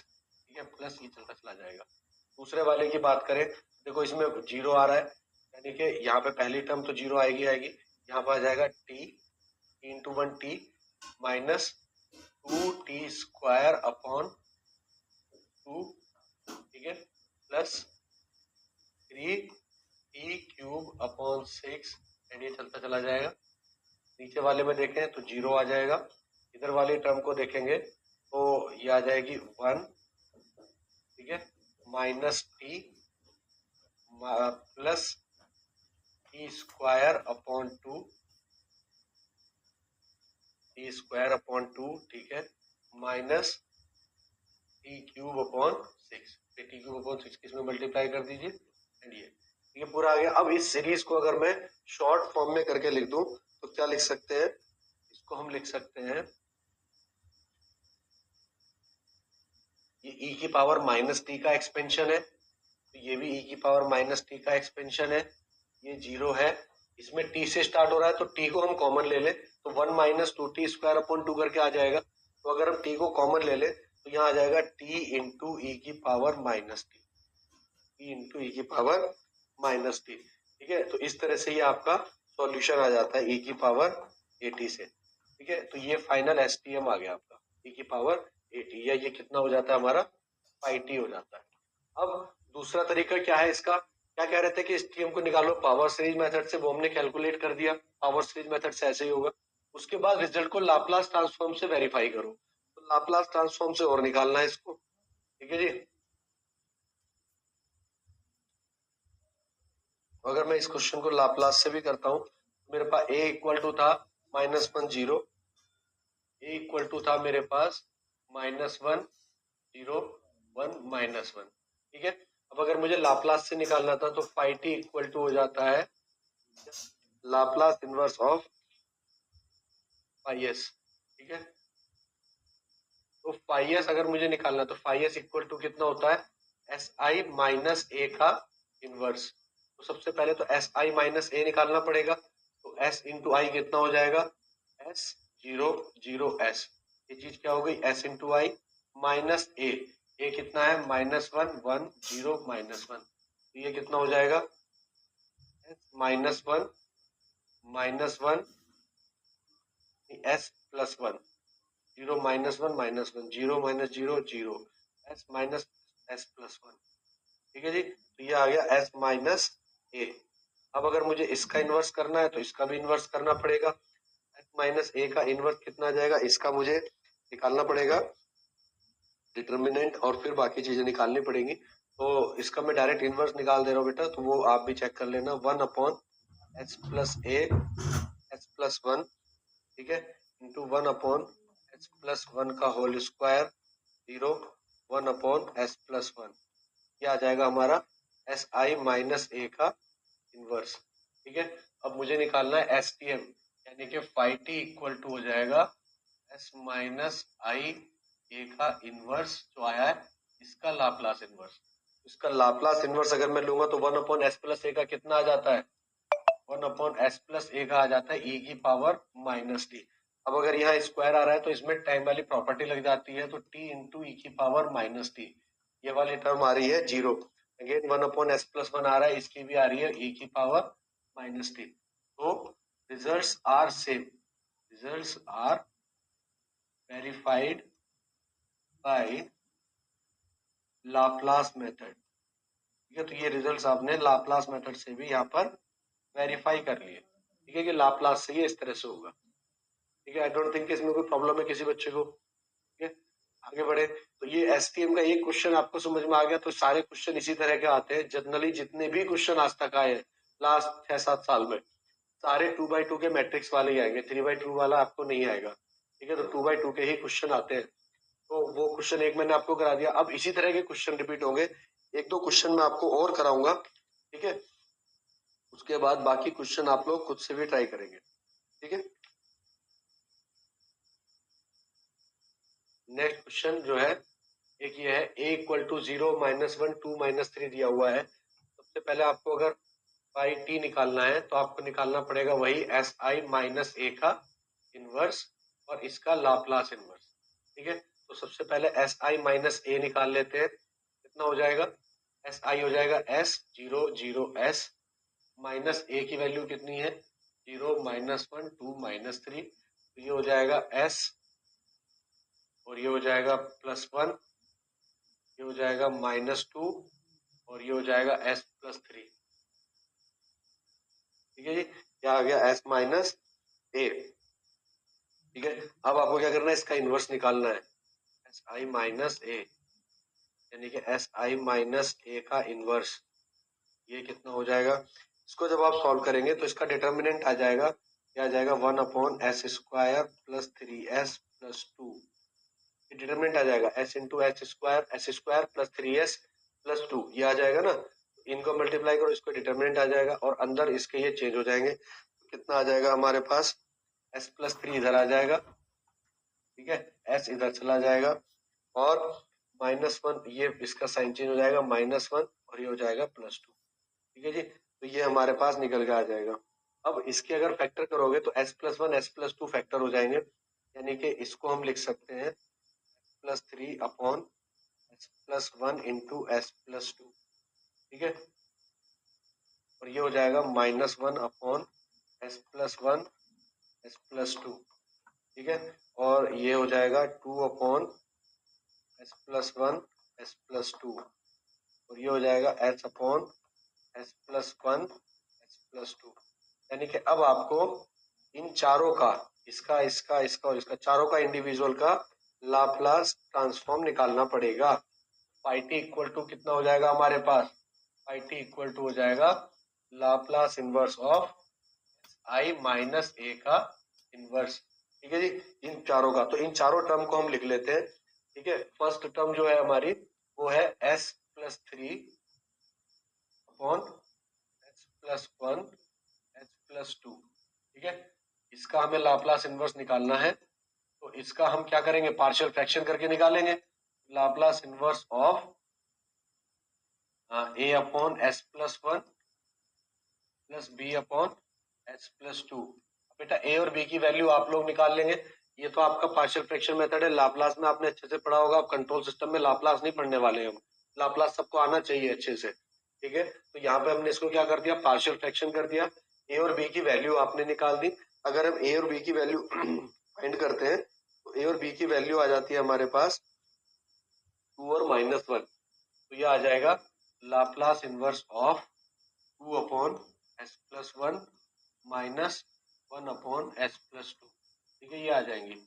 जब इनका लाप्लास अगर आप निकालोगे वो तो इजीली निकल ही जाएगा। ठीक है, कितना आ जाएगा, e की पावर 2 e की पावर माइनस टी माइनस e की पावर माइनस 2t। ठीक है जी, ये लाप्लास इनवर्स आ गया। इसी तरह से बाकी की टर्म का निकाल लेंगे। ठीक है, ये तो फर्स्ट टर्म हुई हमारी। सेकंड टर्म जो हुई वो क्या है, Laplace inverse of minus 1 upon h plus 1 S plus 3।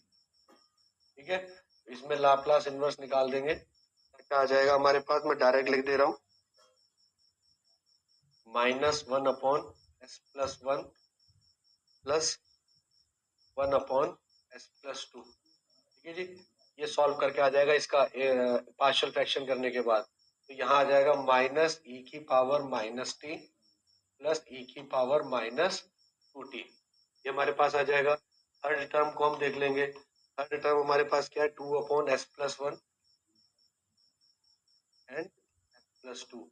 तो इसके लिए कितना आ जाएगा, Laplace inverse of 2 upon S plus 1 और एस प्लस 2, इसका जब हम लाप्लास इनवर्स निकालेंगे तो ये आ जाएगा 2 upon S plus 1 minus 2 upon S plus 2। तो ये आ जाएगा 2 ई की पावर माइनस टी माइनस 2 ई की पावर minus 2t। Similarly fourth term का जब निकालेंगे, इस वाली टर्म का, ये हो जाएगा S upon S plus 1 plus 2। इसका जब लाप्लास इनवर्स निकालेंगे तो ये आ जाएगा हमारे पास minus 1 upon h plus 1 plus 2 upon h plus 2। ठीक है जी, इसका लाप्लास इनवर्स निकालेंगे तो कितना आ जाएगा, माइनस ई की पावर माइनस टी प्लस 2 ई की पावर माइनस 2t।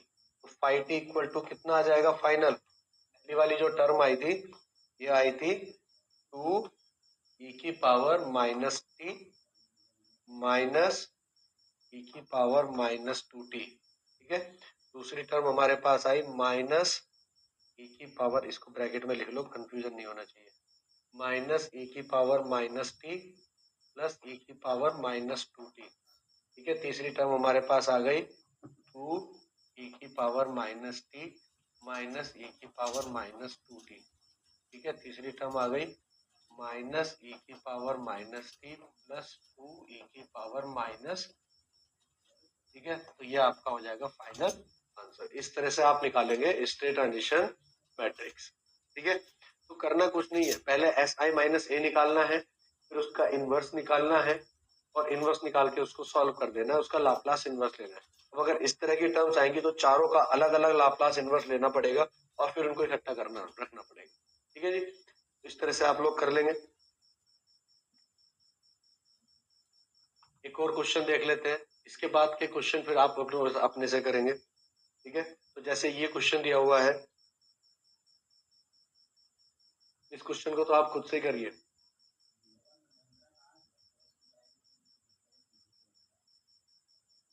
क्वेश्चन को भी आप खुद से कर लेंगे।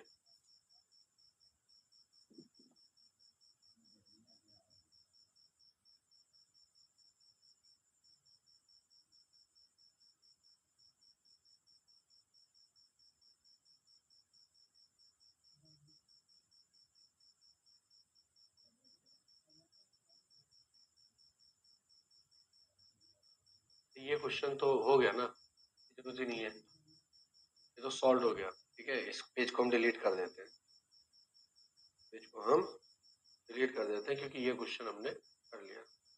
ठीक है, अब नेक्स्ट क्वेश्चन जो है ये आपको खुद से करना है। दो क्वेश्चन मैंने आपको इस तरह के करा दिए। ठीक है, और आपका जो नेक्स्ट टॉपिक रहेगा वो रहेगा कंट्रोलेबिलिटी एंड ऑब्जर्वेबिलिटी। ठीक है, तो इस तरह से हमारा ये टॉपिक कंप्लीट हो जाता है। नेक्स्ट टॉपिक स्टार्ट करते हैं। नेक्स्ट टॉपिक है हमारा controllability and observability.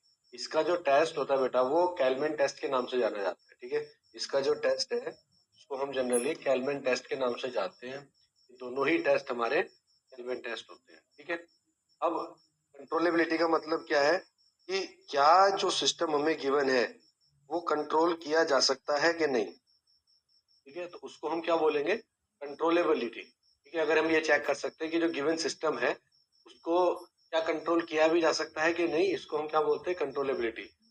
Control system is said to be controllable. कब बोलेंगे controllable, if the initial state of the control system are transferred to some other desired state. Initial state पे आप transfer कर सकते हो by a controlled input. Controlled input आप दे रहे हो in finite duration of time, यानी कि अगर कोई सिस्टम ऐसा है जिसमें हम एक इनपुट और दे रहे हैं और जो उसकी इनिशियल स्टेट्स है, ठीक है, वो ट्रांसफर हो पा रही है और वो सिस्टम कंट्रोल हो पा रहा है, तो उसको बोलेंगे controllability. We can check the controllability by Kalman test. Kalman test से इसकी controllability चेक करते हैं। इस पे न्यूमेरिकल आता है जनरली, न्यूमेरिकल में आपको कराऊंगा। एक या दो टाइप के न्यूमेरिकल है, टाइप ही नहीं है, सिंपल क्वेश्चंस है, ठीक है। Write the matrix QC in the following form. QC को लिखना है B A B A square B A की पावर n माइनस बी। यहाँ पर n क्या होता है बेटा, रैंक ऑफ मैट्रिक्स होती है, ठीक है। इस तरह से मैट्रिक्स बना लेंगे। अभी कुछ समझ में नहीं आ रहा होगा, टेंशन मत लेना, जो क्वेश्चन करेंगे सारी चीज समझ में आ जाएगी। अगर ये सिस्टम कंट्रोलेबल है तो इस QC को डिटरमाइन करना है, इस मैट्रिक्स को डिटरमाइन करना है, और अगर इसका डिटरमिनेंट 0 के इक्वल नहीं आ रहा है तो हम कहेंगे कि ये सिस्टम कंट्रोलेबल है। एक और तरीका है इसको पता करने का, वो ये है कि rank of system should be n rank होनी चाहिए, या there should not be a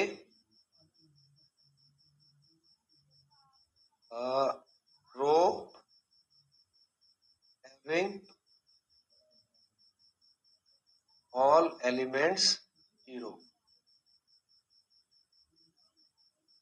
ठीक है, ऐसी कोई रो नहीं होनी चाहिए जिसके सारे एलिमेंट 0 हो। अगर एलिमेंट 0 होंगे तो रो रैंक हमारी डिक्रीज हो जाएगी।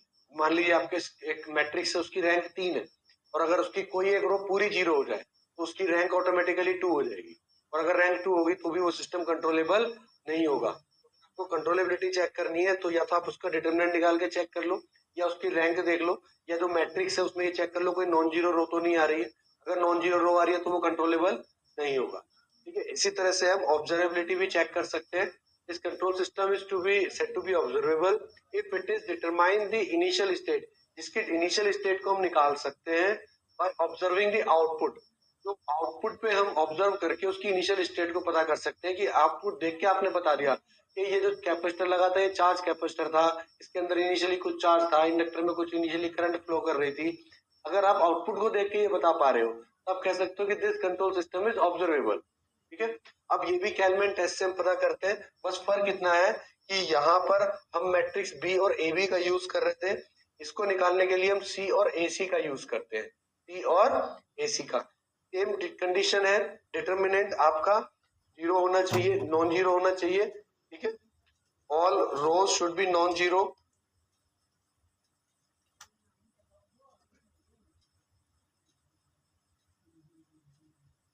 नॉन जीरो, ठीक है।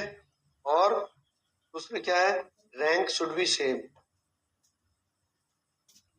शुड बी सेम, ठीक है जी। तो ये तो टेस्ट करेंगे आप, इसको आपको भी रट्टा नहीं मारना है। अभी आपको जब क्वेश्चन करेंगे तो समझ में आ जाएगा, बस इतना ध्यान रखना है कि वहां ए और बी था, यहाँ ए और सी है। यहाँ पहला एलिमेंट सी होगा, सी का ट्रांसपोज, फिर ए टी का ट्रांसपोज, सी टी का transpose, A T square C T, A T n की power n minus one C T. तो यहाँ ए और सी चल रहा है और ए का मल्टीप्लाई होता चला जा रहा है, वहां पे बी और ए चल रहा था, ठीक है। बी और ए चल रहा था, बी ए में मल्टीप्लाई, तो यहाँ पर नॉर्मली लेना है, इसमें हम ट्रांसपोज करके लेते हैं, ठीक है। बस ये चीज ध्यान रखनी है कि इसमें ट्रांसपोज होता है, उसमें हम नॉर्मली लेते हैं। अब एक क्वेश्चन देख लेते हैं। जैसे हमारे पास एक क्वेश्चन दे दिया, उन्होंने स्टेट इक्वेशन ना लिख के सीधे सीधे ए बी और सी दे दिया, तो डी वाला क्वेश्चन तो होता ही नहीं है, डी वाला क्वेश्चन जनरली नहीं आता है। तो ए बी और सी दे दिया, अब आपसे पूछा है कि find the controllability and observability of a system. तो हमें पता है कि हमें क्या क्या चाहिए, ठीक है जी। तो अगर हमें कंट्रोलेबिलिटी चेक करनी है तो कंट्रोलेबिलिटी के लिए हम क्या करेंगे, सबसे पहले आप यहाँ देखें, अगर जो हमें निकालना था b a B A square b, ये टर्म्स चाहिए, ठीक है। अब इसमें कितनी टर्म्स होंगी वो हमें देखना है। तो इस सिस्टम की रैंक देख लीजिए, इसकी रैंक कितनी है, रैंक कितनी है यहाँ पर बेटा हमारे पास, रैंक इक्वल टू 3 है, 3 नॉन जीरो रोज है, तो रैंक हमारी कितनी हो गई 3, यानी कि हमारे मैट्रिक्स में केवल 3 टर्म आएंगी। तो अगर हम कंट्रोलेबिलिटी की बात कर रहे हैं क्यूसी, तो उसमें जो हमारी टर्म आएगी, जो हमने यहाँ पे b a B A square b, पहली 3 टर्म आएंगी बस, तो बी ए स्क्वायर बी, ठीक है, नहीं a b, b a b and a square b, ठीक है, ये चलेंगे होगी हमें, बस इतना हमें चाहिए। तो इसके बाद आपको क्या करना है, बी निकाल लेना है, तो बी तो सबको पता है, ए सबको पता है, तो पहले हम निकाल लेते हैं a dot b, a b अगर हम निकाल लेते हैं तो कितना आ जाएगा, 0 1 0 0 0 1 -4 -3 -2, और बी कितना है हमारे पास 0 0 1, ठीक है। इन दोनों को हम मल्टीप्लाई कर देते हैं। अब अगर इन दोनों को मल्टीप्लाई कर देते हैं तो हमारे पास कितना आ जाएगा, ये तो आ जाएगा 1, ये भी आ जाएगा 1, और ये आ जाएगा -2, ठीक है जी। तो ये आ गया हमारे पास ए बी। अब हमको चाहिए ए स्क्वायर बी, ठीक है। ए स्क्वायर बी को कैसे निकाल सकते हैं, ए डॉट ए बी, ठीक है। तो ए बी तो हमने भी निकाल लिया, ए कितना है हमारे पास 0 0 सॉरी 0 1 0 0 0 1 -4 -3 -2, और ए बी की वैल्यू कितनी निकाल रखी है 1 1 -2, ठीक है। तो जब इसको सॉल्व कर लेंगे ये हमारे पास कितना निकल के आ जाएगा, ये आ जाएगा 1, ये आ जाएगा -2, और ये आ जाएगा 1, ठीक है। ये मल्टीप्लिकेशन आप कर लेना बेटा, ठीक है, मल्टीप्लाई करने के बाद ये हमें मिल जाएगा। अब हमें चेक करनी है कि भाई इसकी कंट्रोलेबिलिटी, हमने क्या किया, इस मैट्रिक्स को बनाया क्यूसी मैट्रिक्स को, किसको बनाया, क्यूसी मैट्रिक्स को। तो क्यूसी इक्वल टू कितना आया बेटा, सबसे पहले हमें लिखना है बी, बी की वैल्यूज क्या क्या है 0 0 1, यानी कि ये हो गया 0 0 1, ठीक है जी। उसके बाद हमने लिखा ए बी, ए बी कितना है 1 1 -2, ये कितना हो गया 1 1 -2, तो ये तो आ गया बी, ये आ गया ए बी। फिर हमें चाहिए क्या, ए स्क्वायर बी, तो 1 -2 1 1 -2 1। अब आप देख सकते हैं कि जो रैंक है क्यूसी की, rank of Q C equal to 3, 3 non zero rows है, कोई भी रो कंप्लीटली जीरो नहीं है, we can say, hence we can say that system is controllable, ठीक है। अपार्ट फ्रॉम दिस आप इसका डिटर्मिनेंट भी निकाल सकते हैं। अगर आप डिटर्मिनेंट देखेंगे तो वो जीरो नहीं आना चाहिए, नॉन जीरो आना चाहिए। अगर वो नॉन जीरो आ रहा है तो भी हमारा सिस्टम कंट्रोलेबल है, तो वो नॉन जीरो ही आएगा, क्योंकि 2 रो में हमारा जीरो आ जाएगा, केवल 1 वाले में आएगा। यानी कि अगर मैं डिटर्मिनेंट भी निकाल दूं तो भी हमारा, ये करके देखोगे तो इससे एक वैल्यू हमें मिल जाएगी। तो नॉन जीरो तो डिटर्मिनेंट भी नहीं आने वाला है।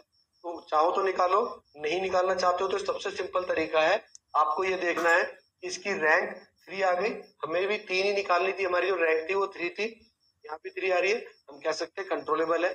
दूसरा तरीका, नंबर ऑफ रोज नो, या हम ये कह सकते हैं 0 नंबर ऑफ नॉन जीरो रोज,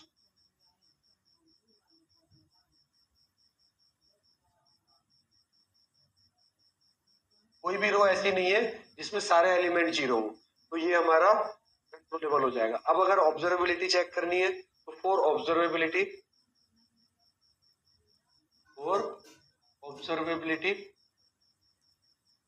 ठीक है, क्यू ओ इक्वल टू होता है हमारे पास ई टी, ठीक है, ए टी ई टी, ठीक है, और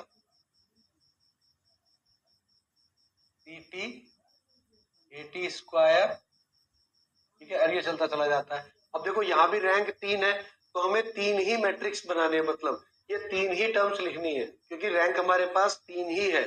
तो हमारे पास सी की वैल्यू हमें गिवन है, केवल हमें बाकी वैल्यू निकालनी है। भाई सी की वैल्यू तो हमें गिवन है ना, सी कितना है हमारे पास ये हमारे पास है 051, तो C इक्वल टू कितना है 051। ए टी ए इंटू सी निकाल लेते हैं, ए इंटू सी कितना हो जाएगा 050 010 010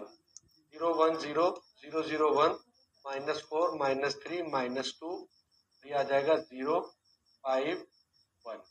जब इसको सॉल्व करेंगे हम a डॉट सी निकालेंगे तो ये हमारे पास आ जाएगा -4 -3 -3, ठीक है, -4 -3 +3 आएगा ये, ठीक है, ये +3 आएगा। तो ये हमारे पास a डॉट सी आ गया। अब हमें निकालना है CA², ठीक है, तो CA तो हमारे पास ही आ गया, -4 -3 3, ये आ गया a, और चाहिए हमें a की वैल्यू कितनी थी 010 001 -4 -3 -2, तो इसको भी हम मल्टीप्लाई कर लेंगे, और जब इसको मल्टीप्लाई कर लेंगे तो हमारे पास आ जाएगा -12 -10 और 8। हमारे पास तीनों वैल्यूज आ गई, ये भी आ गया, ये भी आ गया, ये भी आ गया। इनका ट्रांसपोज हमें लेना बेटा, ठीक है, तो ये सब हमने ले लिया। तो यह जो हमारा मैट्रिक्स होगा Q नॉट, ये हम ऐसे बनाएंगे, ठीक है, C AC एंड A²C, ठीक है, तो ये हमारे पास आ जाएगा। C की वैल्यू कितनी है हमारे पास 051, ये कितना हो जाएगा -4 -3 3 -12 -10 8, ठीक है। अब यहाँ पे कोई आपको नॉन जीरो रो दिख रही है क्या? सारी रोज में कोई ना कोई एलिमेंट है, तो देयर इज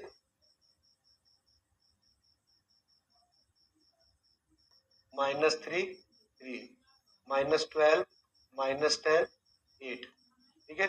अब यहाँ पे कोई आपको नॉन जीरो रो दिख रही है क्या? सारी रोज में कोई ना कोई एलिमेंट है, तो देयर इज, आप लिख सकते हो all rows are non zero, ठीक है, एंड रैंक इक्वल टू 3 है, तो सिस्टम इज कंप्लीटली ऑब्जर्वेबल, ठीक है जी। इस तरह से आप कंट्रोलेबिलिटी और ऑब्जर्वेबिलिटी को चेक कर सकते हो। देखो सारे क्वेश्चन जो आते हैं, या तो एसटीएम से क्वेश्चन आता है या यहाँ से क्वेश्चन आ जाता है, दो टॉपिक से जनरली क्वेश्चन आपका पूछा जाता है, ठीक है। स्टेट मॉडल आपसे बनवा लेगा, ट्रांसफर फंक्शन वाला क्वेश्चन आ जाएगा, सारे क्वेश्चन हम कवर करा दे रहे। बिल्कुल ऐसा ही क्वेश्चन जिसमें आपको ए बी और सी की वैल्यू दी हुई है, वो मैंने आपको यहाँ पे दिया, बस ये वैल्यूज चेंज है थोड़ी सी, सिमिलर क्वेश्चन है।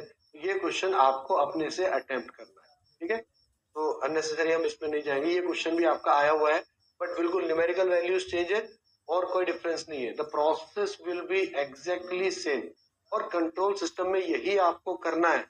जो क्वेश्चन मैं आपको करा रहा हूँ, आपको उससे मिलते जुलते क्वेश्चंस को खुद से ट्राई करना है, ठीक है। नेक्स्ट क्वेश्चन देख लेते हैं। यहाँ पर हमें इक्वेशन दे दी है। इक्वेशन क्या है, अगर आप ध्यान से देखिए तो x dot equal to axt but और y इक्वल टू txt प्लस dut। अगर आप ध्यान दें तो यहाँ से ये जो वैल्यू है ये a होगा, ये हमारे पास मैट्रिक्स b होगा, ये हमारे पास मैट्रिक्स c होगा, और d तो हमारे पास 0 है, ठीक है। तो क्वेश्चन अलग नहीं है, लेकिन केवल उसको हमने इक्वेशन के फॉर्म में दे दिया गया हमें। एबीसी तो हम यहाँ से भी निकाल सकते हैं, ऐसे तो कोई दिक्कत है नहीं कि यहाँ से एबीसी नहीं निकलेगा। एबीसी आपने यहाँ से कैलकुलेट कर लिया है, ठीक है। अब आप इसको उसी तरह से सॉल्व करेंगे, ठीक है। तो फॉर कंट्रोलेबिलिटी, अच्छा इसमें एक चीज और है, क्वेश्चन 3 रैंक वाला ही आता है जनरली। कंट्रोलेबिलिटी के लिए क्यूसी हमारे पास कितना होगा, b a b and a square b. Number of terms इतनी होंगी जितनी की इसकी रैंक है, तो 3 है तो 3 ही रहेगी, ठीक है जी। तो 3 रैंक वाले क्वेश्चन है, ये निकल गया क्यूसी। तो बी आपको पता है 011 है, ए बी आपको निकालना है। ए बी कितना हो जाएगा बेटा 011 003 -7, 5, 9 एंड बी कितना है हमारे पास 0, 1, 1। ठीक है, तो अगर हमने ये निकाल लिया है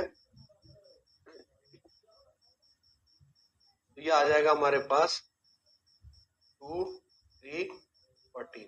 अब मल्टीप्लाई कर लीजिएगा, ठीक है, हमारे पास आ जाएगा 2, 3 और 14। सिमिलरली हम ए स्क्वायर बी निकाल देंगे।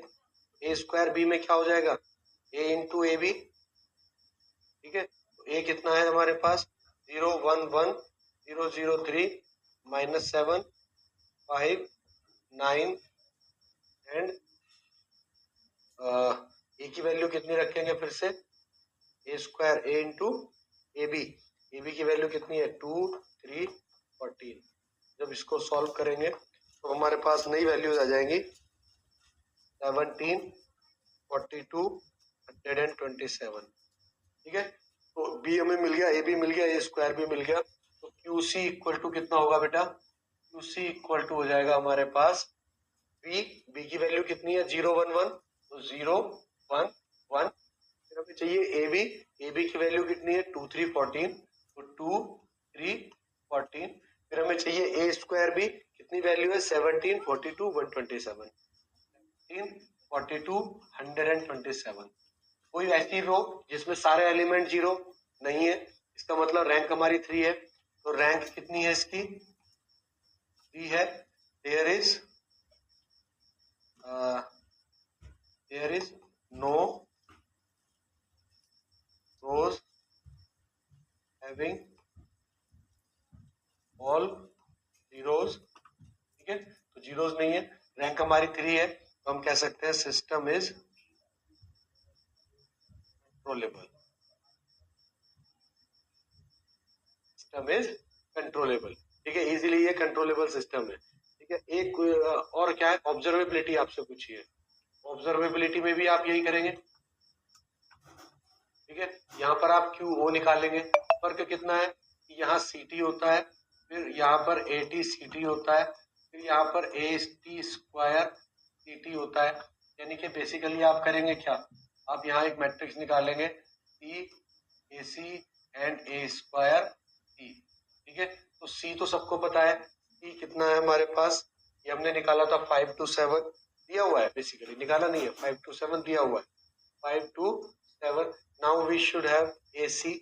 AC कितना हो जाएगा बेटा हमारे पास 0, 1, 1, 0, 0, 3, 0, 1, 1, 0, 0, 3 एंड -7, 5, 9, -7, 5, 9। ठीक है, और C की वैल्यू कितनी है हमारे पास 5 to 7। मल्टीप्लाई कर देंगे इसको हम, तो अगर इसको मल्टीप्लाई करते हैं तो कितना आ जाता है हमारे पास -49 एंड 40 और 79। मल्टीप्लाई करना है, मल्टीप्लाई करने के बाद ये आ जाएगा। देन हमको चाहिए ए स्क्वायर सी, तो ए इंटू ए सी, यानी कि ए कितना हमारे पास है अगेन 0, 1, 1, 0, 0, 3, -7, 5, 9 और ए सी कितना है -49, 40 एंड 79। ठीक है, तो इसको मल्टीप्लाई कर लीजिएगा।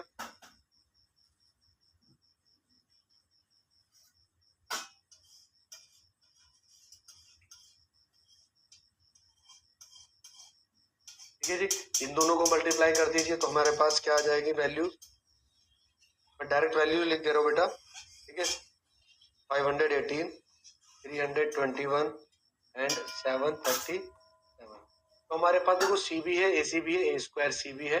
जस्ट क्यू नॉट आपको टाइप करना है, क्यू नॉट इक्वल टू हो जाएगा, सारी वैल्यूज को रख देंगे, सारी वैल्यूज को हम रख देंगे 5, 2, 7। ये तो आ गई सी की वैल्यू, सी आ गया। अब एसी चाहिए हमें, एसी कितना है -49, 40, 79। ठीक है, उसके बाद -518, 321 एंड देन 737। ठीक है, तो ये हमारे पास आ गया, ये हमारे पास सी है, ये ए सी है, ये ए स्क्वायर सी है, राइट। तो यहाँ भी हमारे पास कोई नॉन जीरो रो नहीं है। रैंक कितनी है? रैंक इक्वल टू 3 है। तो हम कह सकते हैं that system is completely observable. Observe मतलब ये तरीका ना रैंक निकालने वाला या आपकी रोज को चेक करने वाला सबसे आसान है, क्योंकि अगर आप डिटरमिनेंट निकालोगे अब आपकी कैलकुलेशन थोड़ी सी टफ हो जाएगी, आपको टाइम लगेगा। हालांकि कैलकुलेटर रहते हैं तो इतना मुश्किल नहीं है, बट फिर भी अगर हम सीधे सीधे निकाल सकते हैं तो क्या जरूरत है, डिटरमिनेंट निकाल के भी आप चेक कर सकते हो। तो यहाँ पर देखो कोई भी रो ऐसी नहीं है जिसमें सारे एलिमेंट जीरो। सारे एलिमेंट जीरो होने चाहिए बेटा, एक आध एलिमेंट जीरो होने से कुछ नहीं होगा। सारे एलिमेंट अगर किसी रो के जीरो है तो हम उसको क्या बोलेंगे कि ये हमारा एक ऑब्जर्वेबल सिस्टम है एंड कंट्रोलेबल है। मेथड चेक करने का सेम है, केवल मैट्रिक्स अलग अलग बनेगी। यहाँ हम आउटपुट की इक्वेशन चेक कर रहे हैं। सी क्या है? हमारा आउटपुट वेरिएबल है, आउटपुट कॉन्स्टेंट है, तो हम उससे निकाल रहे हैं। तो यहाँ पर हम आउटपुट के हिसाब से देख रहे हैं कि इनिशियल कंडीशंस को, तो हम कह सकते हैं कि हमारा सिस्टम जो है वो कंप्लीटली ऑब्जर्वेबल है। किसी भी केस में, चाहे कंट्रोलेबिलिटी में चाहे ऑब्जर्वेबिलिटी में, अगर कोई पूरी एक रो जीरो आ जाए, तीनों एलिमेंट उसके जीरो, कोई सी भी रो, तो हम कह देंगे कि ये कंट्रोलेबल नहीं है या ये ऑब्जर्वेबल नहीं है। बस इतना सा काम आपको करना है, ठीक है। तो इसी तरह का एक क्वेश्चन और है, इसमें आपको इक्वेशन दी हुई है, this is a, this is b, this is c and d. आप इसी तरह से सॉल्व कर लेंगे, ठीक है। तो ये यूनिट, ये टॉपिक यहीं पे एंड हो जाता है।